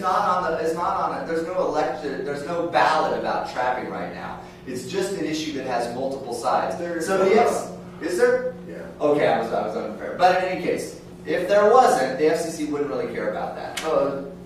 Just like anything, just a real biased opinion. It just kind of seemed funny to me because they asked this lady who got herself trapped all kinds of scientific questions about trapping.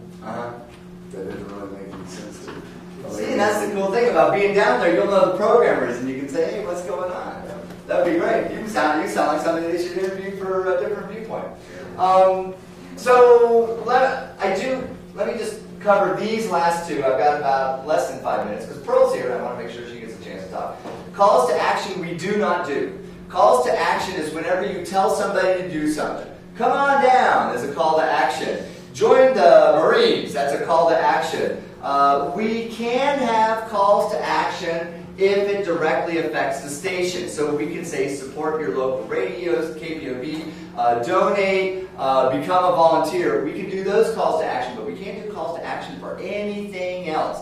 Except for KPOV events, go to Spike and Mike's Animation Festival. We can do that, but we can't say go see U2 playing at the Les Schwab Amphitheater. Or we can't say this is a great band, you got to catch them. Even though we might feel that way, those are calls to action. We can't support our underwriters that way too. We can't say, oh, that underwriting organization is so fantastic, I was just there last week. In fact, we should never talk about the particular underwriters who are underwriting our show. It's seen as a cross violation. So calls to action, for those of you who know grammar, this is the mandative or the imperative form of the imperative mood, and it's whenever you're telling somebody else what to do. We can only tell calls to action for KPOV. I'm just going to rush through this. The last thing, and this could take another 30 minutes to do it full treatment, but it has to do with copyright.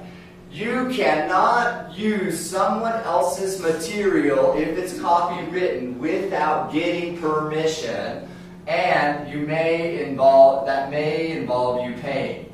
So you have to have permission, and it has to be in writing. Okay? And you must give credit to the source as well, and you cannot make a profit off of it or anything like that. So this means you can't just open up the bulletin and read an editorial, word for word. You don't have permission to do that. You can quote from an editorial briefly.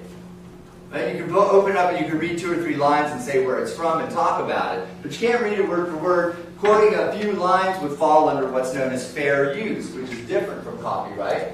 Fair use are guidelines set up by Bill Clinton as to say, what can we quote of other people's things? Okay? And then the last thing is, some things are in the public domain. Okay? It's a Wonderful Life is shown all over the place now on Christmas because it's in the public domain and no station pays any royalties for showing that. Any ads that run during Jimmy Stewart's It's a Wonderful Life is just sheer profit. Okay? But most stuff is not in public domain. When I was a kid, after 25 years, a work of writing would automatically become public domain. That's changed now. It's not 25 years after something was published. It's 75 years after the author's death. Yeah, it's a lot longer. If you want to thank anybody for that, you can thank Sonny Bono of Sonny and Cher when he was a California congressman. This is the Bono law. He had copyright extended from 25 years after the date of publication to 75 years after the author's death. Copyright is a huge issue. There's a lot about it in the manual. It's very complex. We always get questions about it.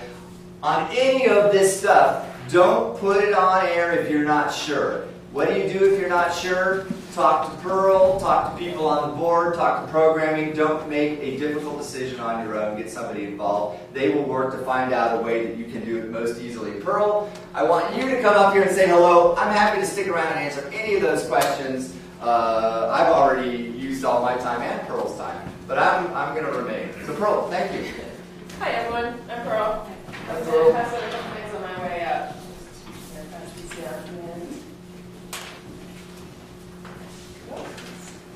We used to fill these contracts out at the end of the studio sessions, but then we found we had multiple different people teaching the studio sessions and they'd forget to collect them. So we started doing them here at the class instead. So feel free to start filling that out as I talk. The main thing I wanted to say is thank you for coming to take our DJ class. We really appreciate having people come and learn a little bit about community radio and KPOV. And even if you go no further, and other than the studio sessions, which you signed up for already, you can still take that knowledge that you've gained today and go out in the community and be an advocate for community radio and an advocate for KPOV and tell your friends. So we appreciate you being here. That's the first thing. Second is if you do plan to continue, after you've taken the DJ class and the studio sessions, the next steps will be mentoring, maybe filling out a program proposal, coming back, getting involved in other ways. And for most of those things, you'll want to talk to either me or to Jill, who's my coworker. And so I want to give you all a face for those of you we haven't met yet. I do know some of you. It's nice to see you here. So that when you're ready to continue, feel free to come in and ask questions anytime. We may not always know the answers, but we can point you in the right direction. So, that's the main thing I want to say. I am going to pass out a couple more forms here. I have a interested in as this goes around, if you're interested in volunteering in other ways with kpov, we'd love to have you sign up. One thing in particular we have here is a column for our programming committee. We're currently looking for members to join our programming committee. They meet once a month and talk about things like new shows that are proposed and whether those seem like where they would fit in the schedule, whether there's something that, whether they're ready to go on the air, whether they need a little bit more work. They work with the programmers a lot. They work with new promos and sweepers and some of the things that John's talked to you about. So if you're interested in finding out more about that, you don't have to commit to it right now, but you can just put your name down there and give you some information about that.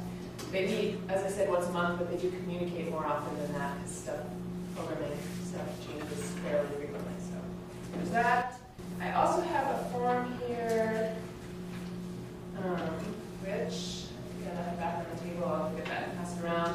We're currently really looking for people to do talk shows, and we found that generally there are people in our DJ class who are interested in doing some kind of talk show, either interviews or call-ins, or John had a great show for a while where he read classic literature. So anything where you're talking, where the primary medium is talking rather than music. I'm going to pass around the form. Sign up on that if you are interested. And what we're finding is that people are interested, they take the class, and then we kind of lose track of them. And there are more steps needed to learn to be able to be ready to go on the air and do talks. So we just want to know who you are so that we can help you through those.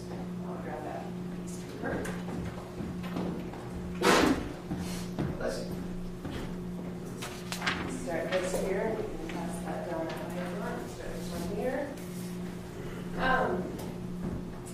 And I think, since we're kind of run out of time already, I'm going to just leave it there. But do feel free to come in to the office, the studios anytime.